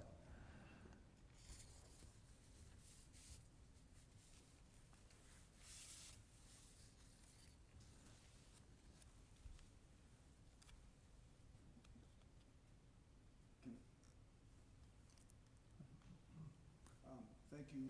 Go ahead, press that button. Yeah, there you go. Thank you, Board President Carrillo, Acting Superintendent Davis, and distinguished members of the board. I'm here representing Schoolworks, and if you have any questions, I'm here to field those questions for you. Do you want to take a minute or 2 just to provide us a summary of your proposal? It's a 2-part contract. The first part is the actual analysis of the district, and that's a $2,500 fee. In some cases, the analysis shows that the district's trustee areas are still within the legal compliance under the California Voting Rights Act, and nothing needs to be done, and that would be it. But I think as of last week, Ken Reynolds, the president of Schoolworks, had done 40 districts. 38 of them needed adjustments, so that's 95% rate. And then that would be the second part of the contract, which is $5,500. And that's the actual redistricting of the district, which would involve, the puzzle pieces are census tracts. So it would involve moving the census tracts to reach the optimal amount for each trustee area. And so Schoolworks would bring 3 maps to the board for your input on, and your community's input on what you felt would be most optimal. Thank you. Are there any specific questions for Schoolworks? Thank you. We'll probably hear from the other 2 individuals, and then if we have any questions, we'll follow up. Thank you so much for being here. Thank you, Ed. The next vendor would be from Odell Planning and Research, Mr. Daniel Brannick.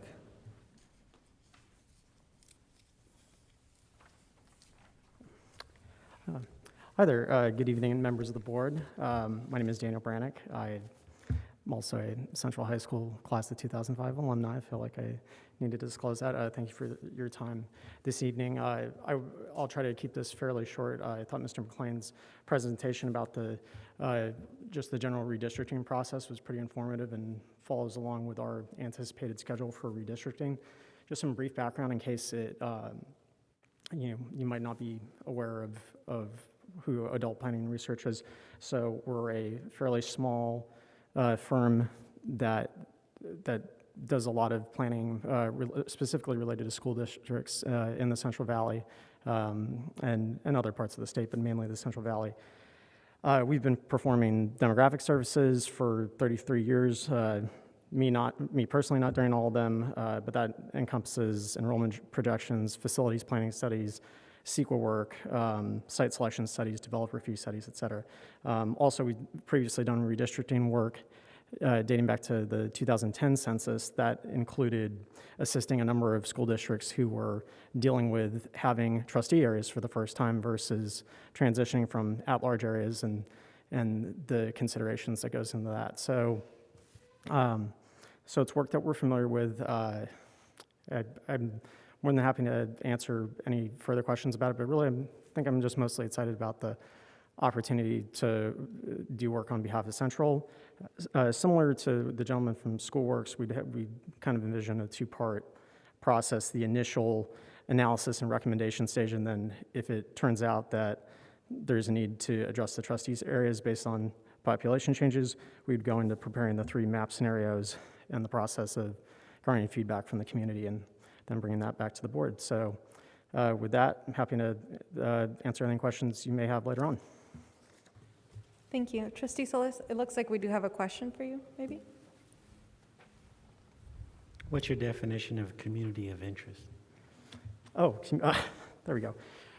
You know, in the context of a school district, what I'd be looking at would be, or what we'd be looking at would be things like elementary school attendance areas, maybe say unincorporated communities or ducks. Like a big example in Central Unified would be something like Biola, making sure that they're not improperly carved up. There's consideration, there's the communities of interest consideration there. That's a best practices thing, and there's also the more at the federal level where you have Fair Voting Rights Act considerations, making sure that you're not improperly packing or cracking communities. I mean, frankly, I think that's, having grown up out here and staying pretty familiar with the district, my personal goal in this process, if we're selected for this, is to be as sensitive as possible. I'm sure all the other 3 firms are very committed to doing that too. I think we're all kind of in that business of wanting people to have,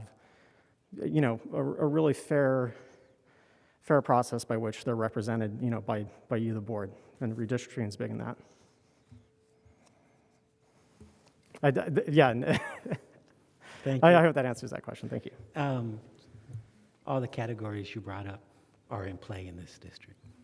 Oh, definitely. Yeah, I was biking through some of them over the weekend too, so which was fun. But yeah, I know I don't want to take up too much time, but I know it's.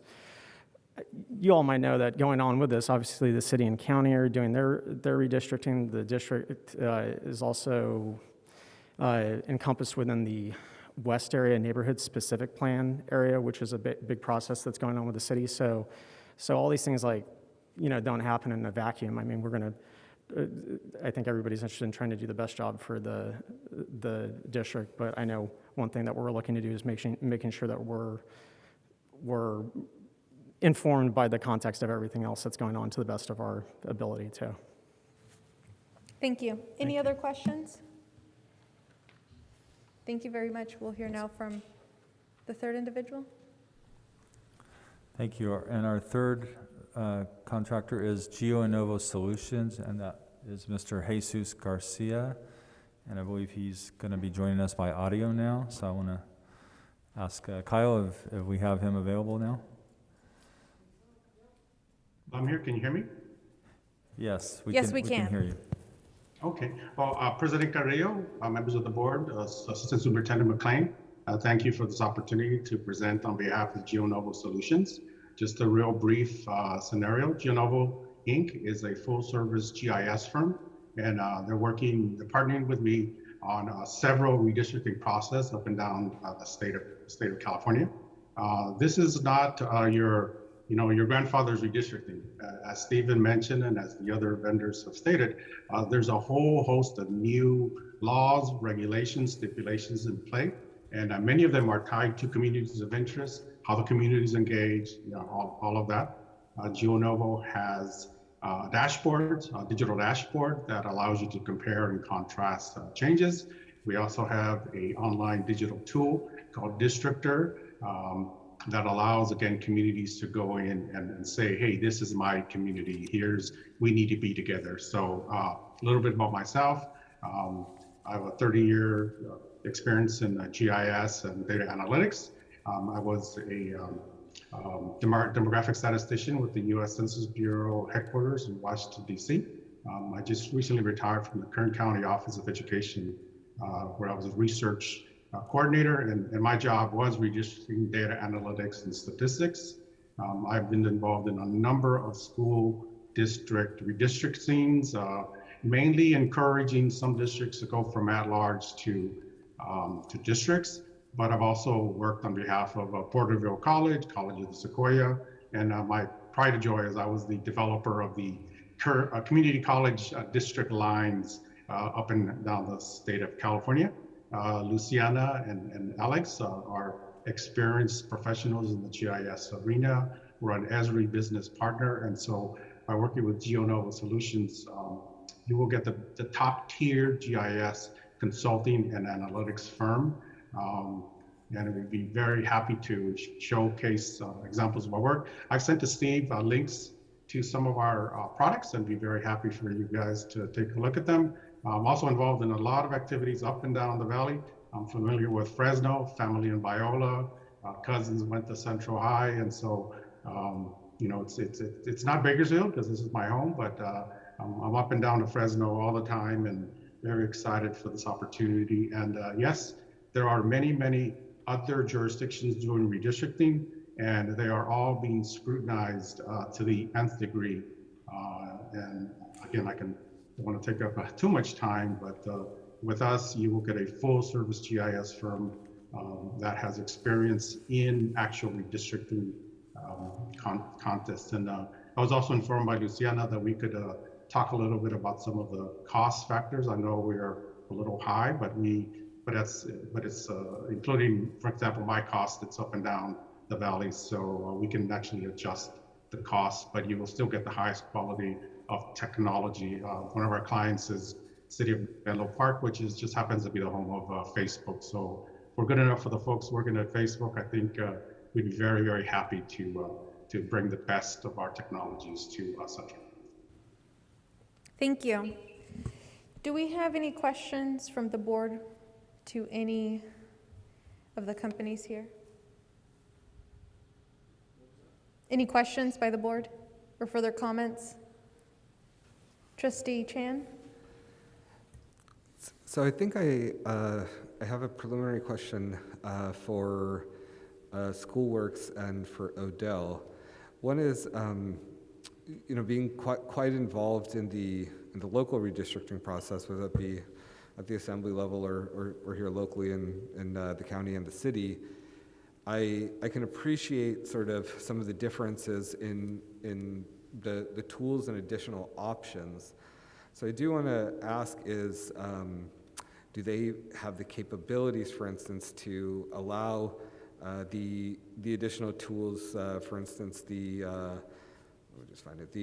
ArcGIS interactive maps and the digital interface that allows the public more ability to participate? And then after upon hearing that, I have a few questions for Mr. McLean as well.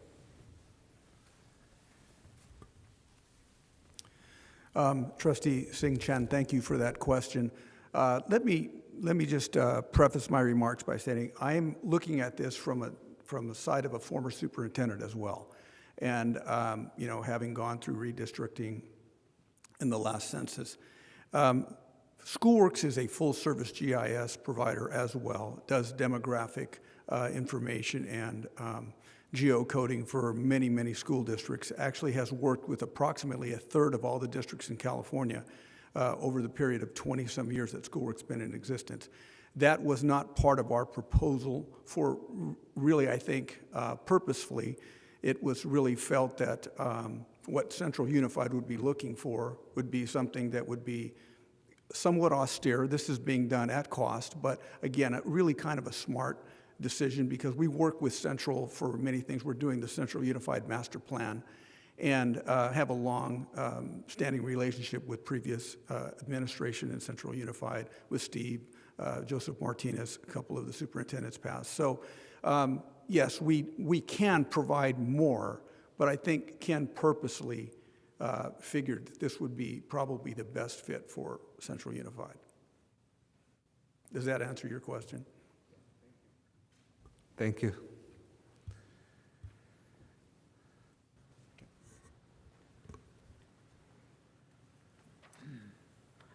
Hello again. I would actually just, hey Nandy, good to see you. Pretty much echo the same thing that it would be maybe to contextualize that. I'm also, been on the other side of this, participating in the Fresno County and the City of Fresno redistricting process. And when I see, these really robust mapping tools like Caliper or Districtor, which tend to be run on I don't know if they run on Esri engines, which Esri is the company that makes ArcGIS, or through other things, but they're very much this like interactive process to get really robust public input about how maps might look. And that also, really, when we're talking about areas like that, it's really big areas with potential in the county and the city, potentially really divergent understandings of what community is. I think, and also just the regulatory scheme for cities and counties has recently become, much more demanding.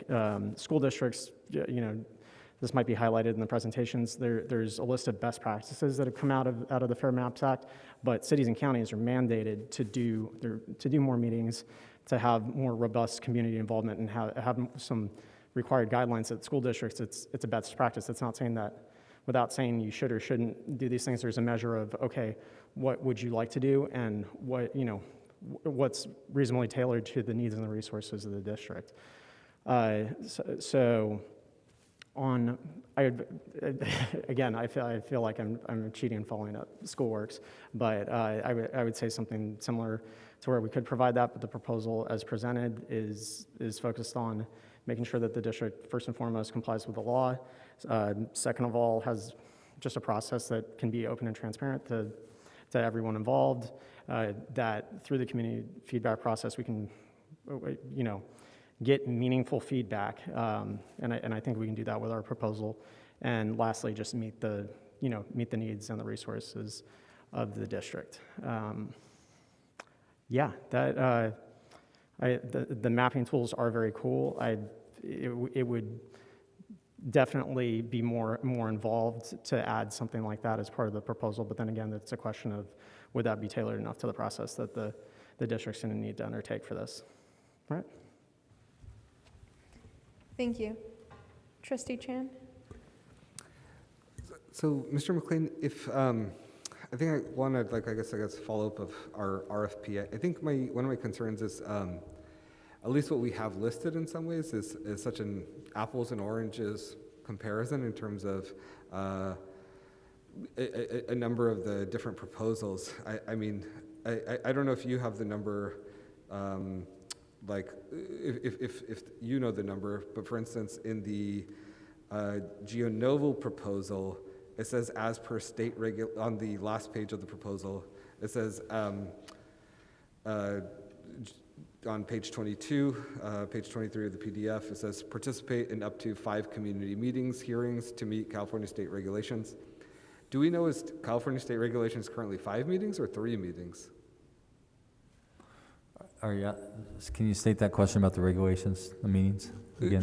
Sure. So I think I'm trying to compare the different proposals, but it seems, I think I also need to look at our RFP, because I think as you shared, it was sort of what the companies proposed. But when I read these, I'm not even clear what some of the California state regulations may be. So for instance, on page 22 of the Geo Anova proposal, it's on, the project assumptions number 1 says to participate in 5 community meetings to meet California state regulations. The proposals and the contracts by Odell and by Schoolworks talk about 3 meetings. So I don't know California state regulations.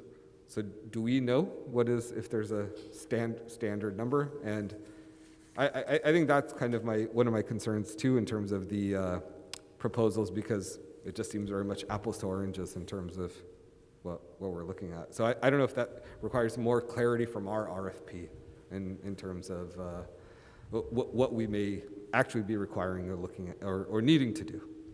Yeah, in regards to the ed code, I don't believe there's a minimum requirement on the number of meetings. So generally 3 is a typical number that you see, and then depending on how the process is going, there could be additional meetings. I would ask Mr. Garcia, if he's still on the line, to address that question as regards to his reference to the state regulations, and that may be in regards to cities and counties rather than school districts, but I'd like to hear from him on that.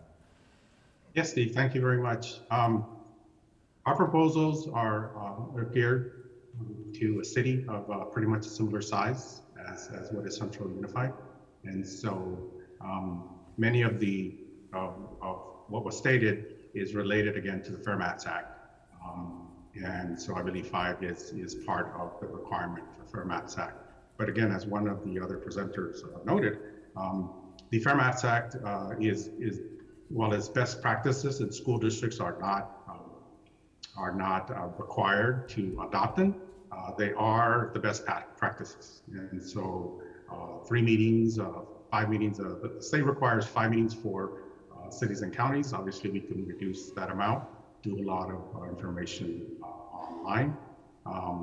And our emphasis is with mandating acquiring as much community input as possible to make it as easy as possible for the community to say, hey, this is my community. You know, my kids attend this school. My kids are in this park. So our goal is to go into the community, and not only just in general, but, you know, specific groups, you know, African Americans, Latinos, Punjabi. We can create, you know, different opportunities for folks to tell us how they need to be. So as I mentioned, we are willing to adjust the costs, you know, reduce some of the meetings. For example, my attendance, since I'm just down the block, would be free, for example. And so we're willing to work as best we can, but at the same time, what we're trying to do is bring the best of the technology. And yes, you know, Caliper and others are very good tools, but again, Luciana and Alex of Geo Anova, they have, we're Esri business partners, so we're at the top of the list as far as the technologies, and so we have plenty of examples of these technologies working very, very well. And again, Fresno is an area that I'm working on right now, Board of Supervisors and others. So love to continue to provide the same level of service to them that we can provide to Central Unified.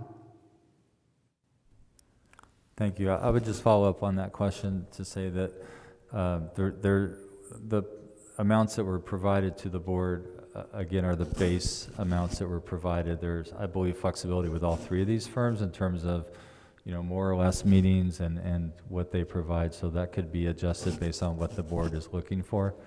Of course, we want to have community input. What that looks like in the COVID era is probably different than what it would have looked like in a normal year in terms of how we reach out to people. And then we have a variety of ways, as we do in our other community required meetings, to reach out to people, whether that's electronically, through surveys and things like that. So we could use more than one method in reaching out. Go ahead. Okay, I just wanted to add something as well, because I'm learning the process a little bit differently than Mr. McLean, who's used to this. And so I think to comment about apples and oranges, President Carrillo asked us to bring the process to get it out publicly and get your input. And I think that's the advantage to apples and oranges, is to find out, while we're not at large anymore, we already have trustee areas. We need to know in terms of what level of meaningful stakeholder input is important to you as trustee members. So having 2 options so you can see the first 2, I think when I asked around the state, it's very common to have maps prepared. Those maps, what we're hearing is the census data is going to suggest some of our areas are out of 10% of the appropriate statistics for each area. So we're anticipating that second phase that was mentioned of 2 parts is probably going to happen. We probably will have some areas that would need to adjust. The feedback in your questions helps us to determine, are we looking for, as was described, software presented, learning how to use it in the community, drawing those lines and helping to develop, or having an entity that does this, produce them, and the discussion start with already produced options, which is how we did it last time. And so the apples and oranges, I guess, the long-winded way of saying it was intentional to help to flesh out what is it that we is most important for the process, so that then we can acquire that service. Go ahead. It may be commented upon by our vendors, but you know, I also see this, I guess just a comment I'd like to make in general is, I'd like to see this really as a new way of how we think about sort of Central Unified, in the sense that one thing I do like about using sort of Esri and ArcGIS and some of these kind of common platforms is, at least during my tenure thus far as a trustee, we rarely use geo mapping analysis in understanding our various aspects of our school district. And so I almost wonder if there's an opportunity where of course we're mandated by the state to redistrict, and our trustee areas, because of the growth in Central Unified over the past decade, are way out of whack. I remember talking to President Carrillo how much she had to walk and how less I had to walk, just by the by where the houses had actually expanded and where they hadn't. So anecdotally, I know that obviously to be true, but I almost wonder if there's an opportunity because of a mandate we have to really rethink the way we think about data within the district, and if there's an opportunity for whichever tool that we end up going to actually build upon it in terms of how we better serve our community, even beyond just the redistricting mandate that we have. Any other questions for you, Trustee Chan? Not yet. That's Okay. it for now. Trustee Solis?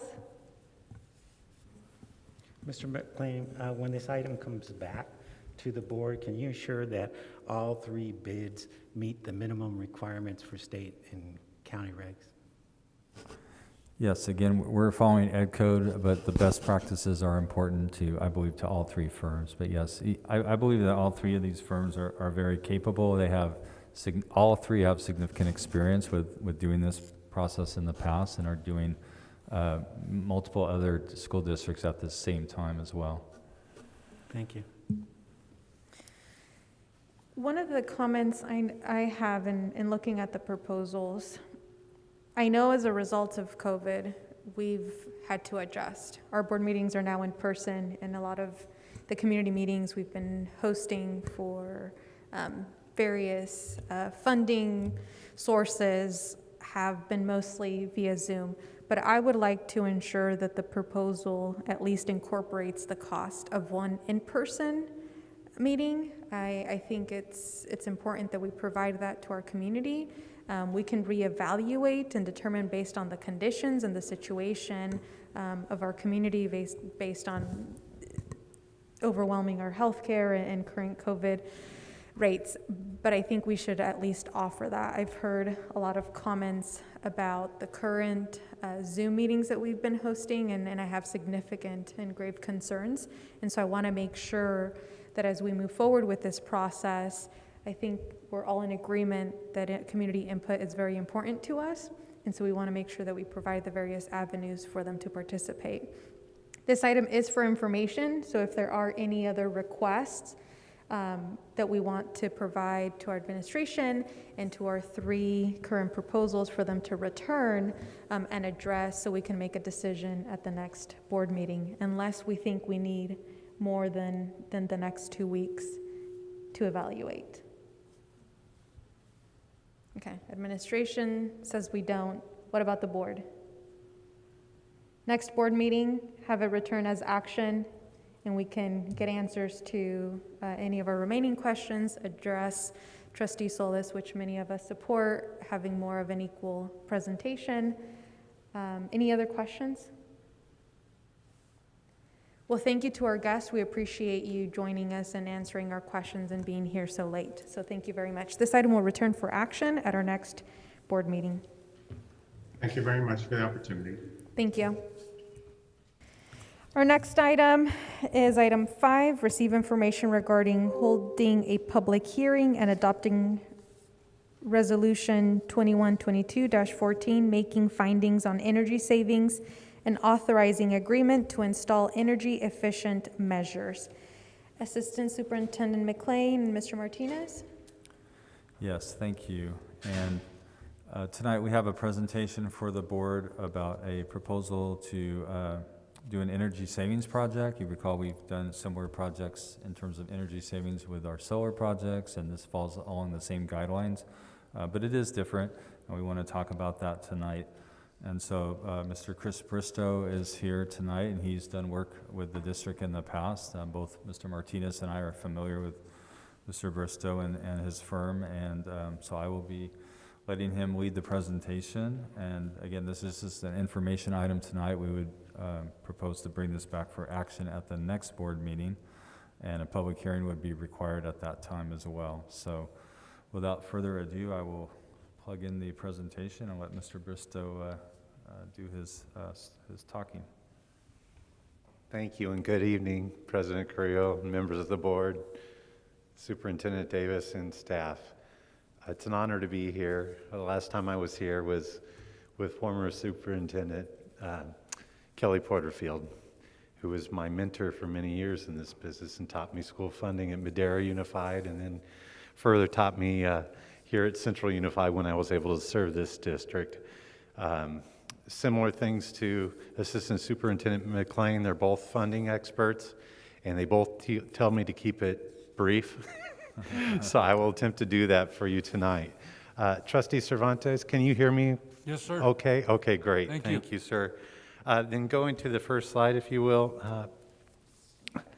Basically, we've done work for you in the past, quite a bit of work. And just so you know, in the energy world, energy and design build HVAC world, where you can perform design build projects as opposed to design bid build projects through the use of the California Energy Code, we're the largest of the private entities in the state by far, and almost in the nation. The big thing to point out is that in K-12, we're by far the most extensive, having over 250 California school districts as our customers. And I was just jotting down some, in addition to, of course, Central Unified, but coming down the 5 and the 99, some of the larger districts, Los Banos Unified, Chowchilla High School District, Madera, coming past you, Fowler Unified School District, Selma, Parlier, both Kingsburg School Districts, Visalia, and most of them on the 198 corridor, and most of them in Kern. And because of our cost structure being a private firm, because a lot of these firms are major overseas entities, we are also able to do small school districts like Little Big Creek, used to hear, you know, in the little mini Yosemite Valley, and Washington Colony, Orange Center, and Raisin City within the county. Going to the next slide. Really, the reason why we have had such a propagation within schools is that our design build approach leads to costs, especially on HVAC related projects, that are a third to a half of design bid build projects and over twice as fast. And that is because we have our own engineers in-house that do all of our own mechanical designs. Now, they get stamped by independent structural engineers because that's a requirement under the DSA process. But what we are able to do with far less upfront costs, where an architect would have to be involved and hire independent consultants and draft up a set of drawings, and then that goes to a bid process where the contractors have to bid it and their field has to get involved, and it leads to a lot of finger pointing. We, on the other hand, can work with the district. I've worked with Mr. Martinez for years, and we can define what the school district wants to install, not just us, right? And with this project has gone through several iterations of plans with Mr. Martinez and his team, which is a very powerful facilities team, by the way, and come up with a solution that we can provide a cost to where we own the ownership of the design. So there won't be any change orders unless the district were to add additional scope. And one of the reasons why we're quite a bit faster is the fact that we don't need to wait for summer to construct. We construct at shift after the students have left the facility, and we will be cleaned up and ready for the students at the next morning. And we do this all throughout the year. And another reason we are quick is because of our DSA exemption process we are able to use on many projects. So Steve, if you would like to go to the next slide. One of the indicating points I have for you, hey, that's a great slide. I love that slide. Just so you know, one of the data points I have for you close by is our Mona School District on the 198. They had a $1.1 million estimate from an architect to do a small school HVAC renovation, and we completed it for $642,000 about 2 years ago. But the infrastructure needs, I don't even think we need a slide for this, because Mr. Martinez and I have been working on this since the last project. In fact, we wanted to do these projects, most of them in the last project, but there wasn't enough funding to do so. As the high school gyms lack cooling, that is actually a newer provision which has been happening throughout the state with us with the event of ESSER funds. We have been able to add air conditioning and CO2 indoor air quality monitoring. In other words, the CO2 level indicates how good the quality of your air is in terms of how much outside air is coming in. And you can use that CO2 level both to measure the energy efficiency of the facility and adjust for that, and also the amount of outside air that's coming to ensure that you have enough outside air for the occupants in that facility. But the big ones are the central plants that still remain within the district. And by central plant, what I mean is the very old school where you have a mechanical plant that has a device that chills water and a device that heats water, and it sends it through the school through various devices to provide conditioned air. The problems with these inherent devices are that, number one, they can only heat or cool at the same time. I mean, at a time. So you're either going to have cooling through the whole facility or heating through the whole facility, and not both.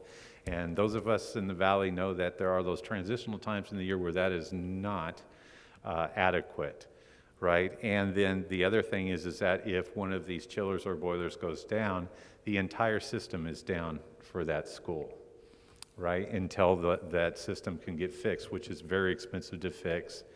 And if a teacher stays late and they need that system, even though maybe they're the only occupant of the entire school, the system has to run just for that occupant.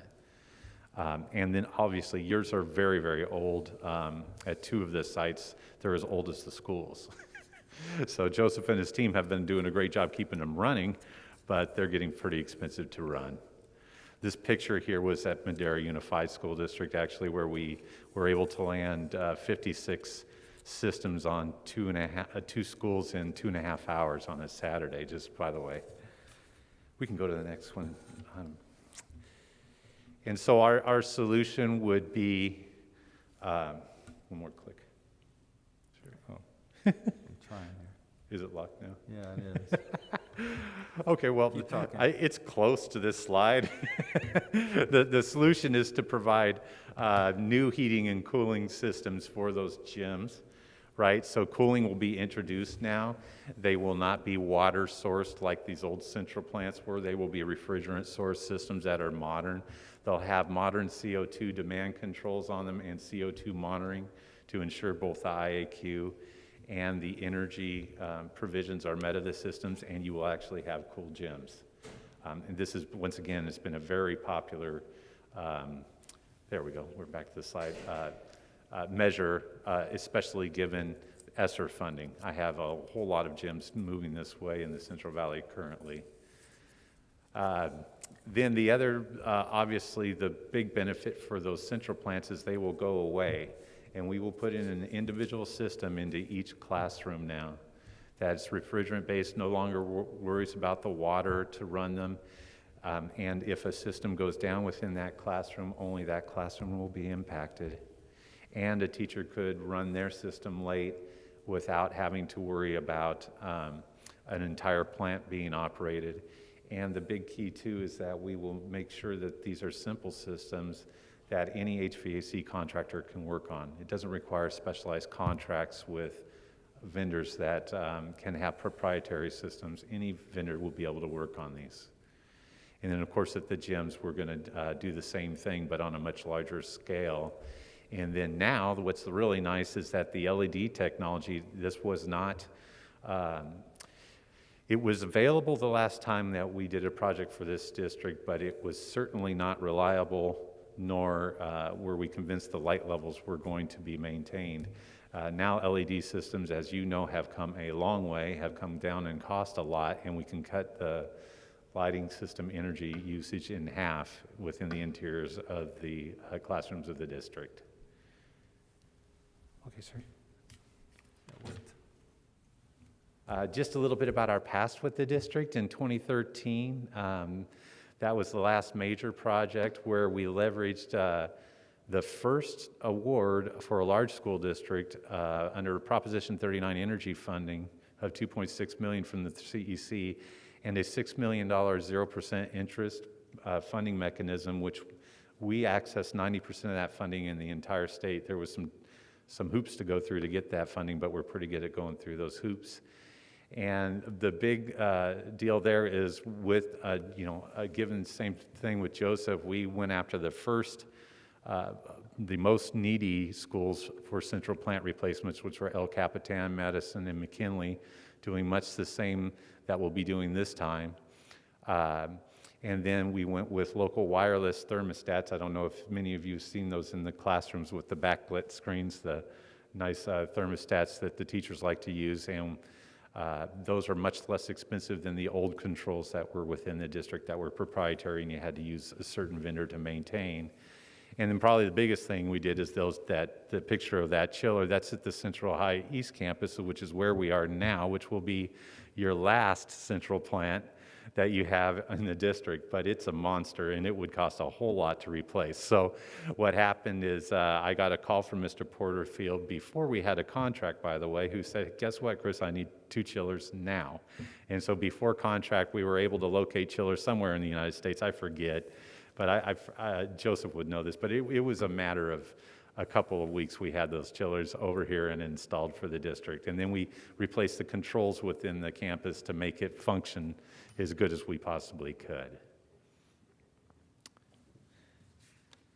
And then these next slides I can go through really quickly. This is just to give the board a quick snapshot of what we're impacting at each of the schools. So at the high school East Campus, you'll see we're just impacting the gym. And then at the West Campus, it's the similar thing. But then at the next 4 sites, it's basically the entire school for the most part, other than if the district had added newer facilities or they had modular buildings or portables that already had the individual air conditioning systems. So as you cycle through these images, it's very similar that you'll see that it is a comprehensive replacement of the HVAC systems. And a lot of those old HVAC systems weren't designed for today's outside air provisions either. So all of the systems today will have CO2 monitoring available on them through their Wi-Fi controls and will be designed to today's code standard 15 CFM or cubic feet per minute per occupant throughout the campuses.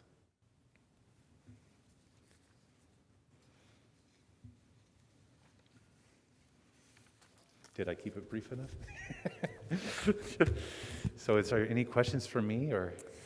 I'm sure we do have questions, but before I solicit them from the board, we do have a public comment. So we'll take that first, and then we'll come back with any questions, Okay. please. Thank you. Clerk Brooks? Laura Bolton.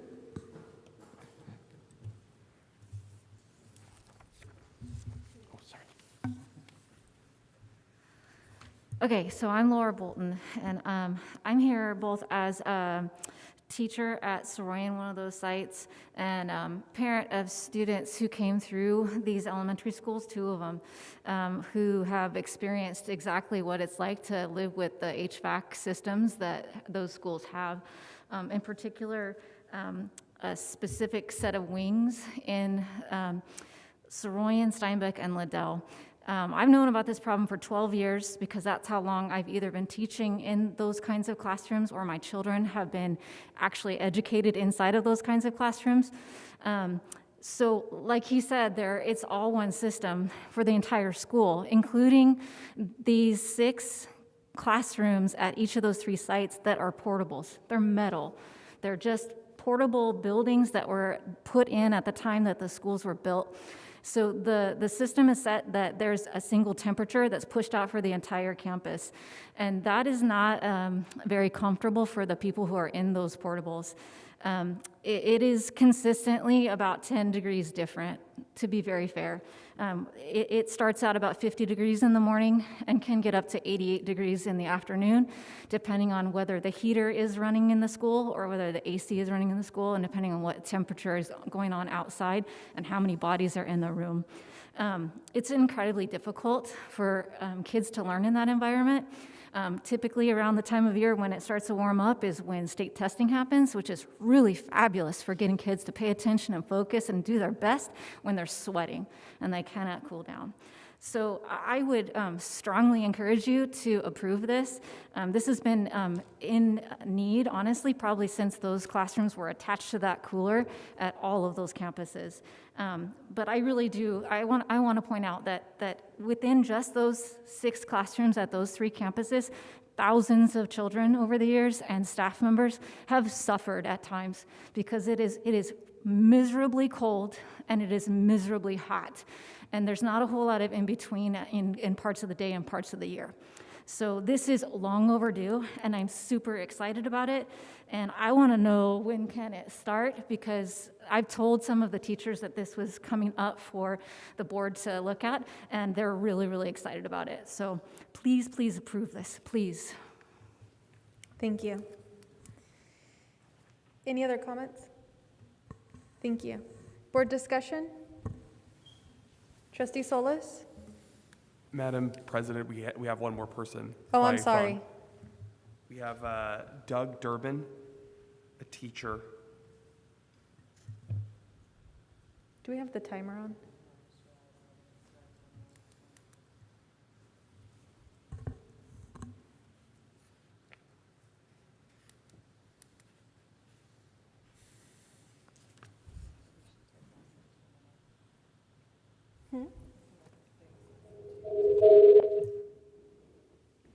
Hi, Doug, you're on with the board. You have 2 minutes. Make sure your listening device is turned down so we can hear you loud and clear. Your time starts now. Thank you. Thank you to the board and to district admin for giving us time to speak. So I want all of you guys to imagine a sauna. And I want to just say welcome to Steinbeck. I have taught in a classroom, one of those portables, where it has been 98 degrees. And I have literally had to stop my instruction and walk kids out of the classroom. I have had moments where it's the polar opposite, where it's 40 degrees and I'm shivering, and every kid in the class is shivering. And these conditions just are not conducive to our district's goal of educating at a high standard for every kid. And I just really encourage you as the board, please take this suggestion and run with it. We need to be in classrooms that are working for everyone, for staff, students. We all need to be in a place that we are comfortable to learn and work in. So I thank you for this opportunity to speak, and please pass this resolution. Thank you.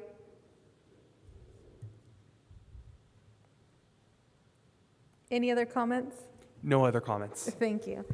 Trustee Solis? Mr. McLean, is Mr. Martinez here? Yes, he is. He is. Can I you have a join us question at the for him. podium, please?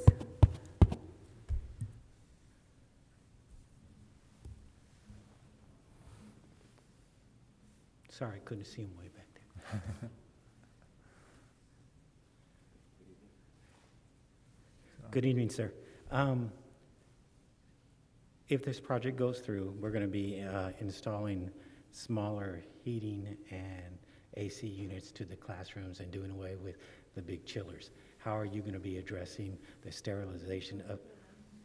How are you going to address the sterilization of the air, keeping COVID in mind? Is your mic on? So, good evening. So these new units will have bipolar ionization. So this will help with any type of. Can you speak closer to the mic? Sorry. So these units will have bipolar ionization, the same things that we've been installing throughout the district, help cleaning the air, combating against any type of viruses and things like that. Chris can have some more information on those types of units. If you guys would like additional info. Yeah, Joseph's absolutely right, and the systems will be designed for the MERV 13 filtration, which is very difficult to get into a lot of the existing systems because you need a thicker filter bay to do a MERV 13 without providing too much restriction. So they'll have MERV 13 and also bipolar ionization. Thank you. Mr. Martinez, utilizing your experience in your field of work, are you giving this vendor your recommendation to the board? Yes. Okay, thank you. Other questions or comments? Trustee Cervantes? If I overlooked it, I apologize, but what's the timeline to complete? Yeah, I can touch a little bit on it. So, okay. I know you can. Okay. So our timeline starts now, and then it's contingent upon the approval, and then we'll go through and look at each scope more in detail to see what is needed at each specific site, and then go through working around this district schedule. As of now, we're probably looking at maybe a few months at each site, each elementary school site, and then as we go through with the high school, looking at what type of events. When you go into some of the events like basketball, volleyball, it's gonna be a little bit more difficult to switch those units over, so it'll be a little bit more timely. But as we go through, all the work will be taken around the school schedule. So nights, possibly weekends, and utilizing the breaks as well. So we can bring back a tentative schedule, what we will look like. Overall, Mr. Cervantes, before I could have told you we would have all this done by the next cooling season start of. Now, equipment lead time has gone from off the shelf for many of these systems to 12 weeks, right? So I'm quite confident that will be done by the end of next summer with the entire project and get as much online as we can by next cooling season. But I can't commit to having it all done, by the time it gets warm next year. Usually we could, but it's the equipment lead time that's the problem right now. Go ahead. Thank you for that. I'm very excited about this, and I think it's great, and I think it's wonderful, but I'm also very concerned about timelines of some of the older schools in our district. Roosevelt, Biola, Teague, Houghton Kearney. What's our timeline, and what are we looking at, and how did you prioritize these schools over maybe some of the older schools within our district? So the schools that we're doing now, these ones are still on a chiller system. Roosevelt, Teague, those, McKinley, Madison, those have already been switched over to package units, which is what we're doing with these schools now. Thank you. Trustee Mayling? Yeah, thank you. It's mind-boggling that we didn't get in front of this 10 years ago, and now we're getting stuck with a massive bill. It's embarrassing, especially for the teachers that have been working in here. I feel bad for them because I wouldn't do it. So I couldn't hear exactly, but every individual classroom is going to have their own thermostat, correct? Correct. Okay. No, thank you. Any other questions or comments? Okay, this item will return to our next board meeting of October 12th as an action item. We do have to hold a public hearing before approving the resolution. So if there are any outstanding questions, please make sure that you submit them to administration or you send them to me so we can get everything answered by our next board meeting. Our next and final item on the agenda is receive information regarding change order number 16 for Justin Garza High School. Assistant Superintendent McLean. Thank you, President Carrillo. So tonight we have change order 16 coming forward, which increases the contract amount by about $56,000. This is a 0.05% increase to the overall project amount, bringing us for project to date a total of 1.94%. So we're just under 2% at this point. If you recall, the district set aside a contingency balance of 5%. So at this time, there's still remaining over $3 million in the 5% contingency balance. So we are recommending this item be placed on the next board for action, and I'd be happy to answer any questions on this item. Thank you. Any questions or comments from the board on this item? Any objection to having this item return under consent? This item will return to our October 12th board meeting under consent, please. Thank you very much. Thank you. That concludes our information items, our advanced planning. The calendar is attached. If you have any questions, please contact administration. Does anyone have any additional information and closing comments? Any board member wishing to speak at this time? Okay, our next board meeting is scheduled for Tuesday, October 12th. With our closed session beginning at 6 p.m., our public session beginning at 7 p.m., or as soon as thereafter. It'll be held here at the Central East High School Performing Arts Center. We do not need to adjourn to closed session, so our final item on the agenda is adjournment. What are the wishes of the board? I have a motion by Trustee Chan. Is there a second? I have a second by Trustee Solis. All in favor, please say aye. Aye. Hearing unanimous support, that'll conclude our meeting. Thank you.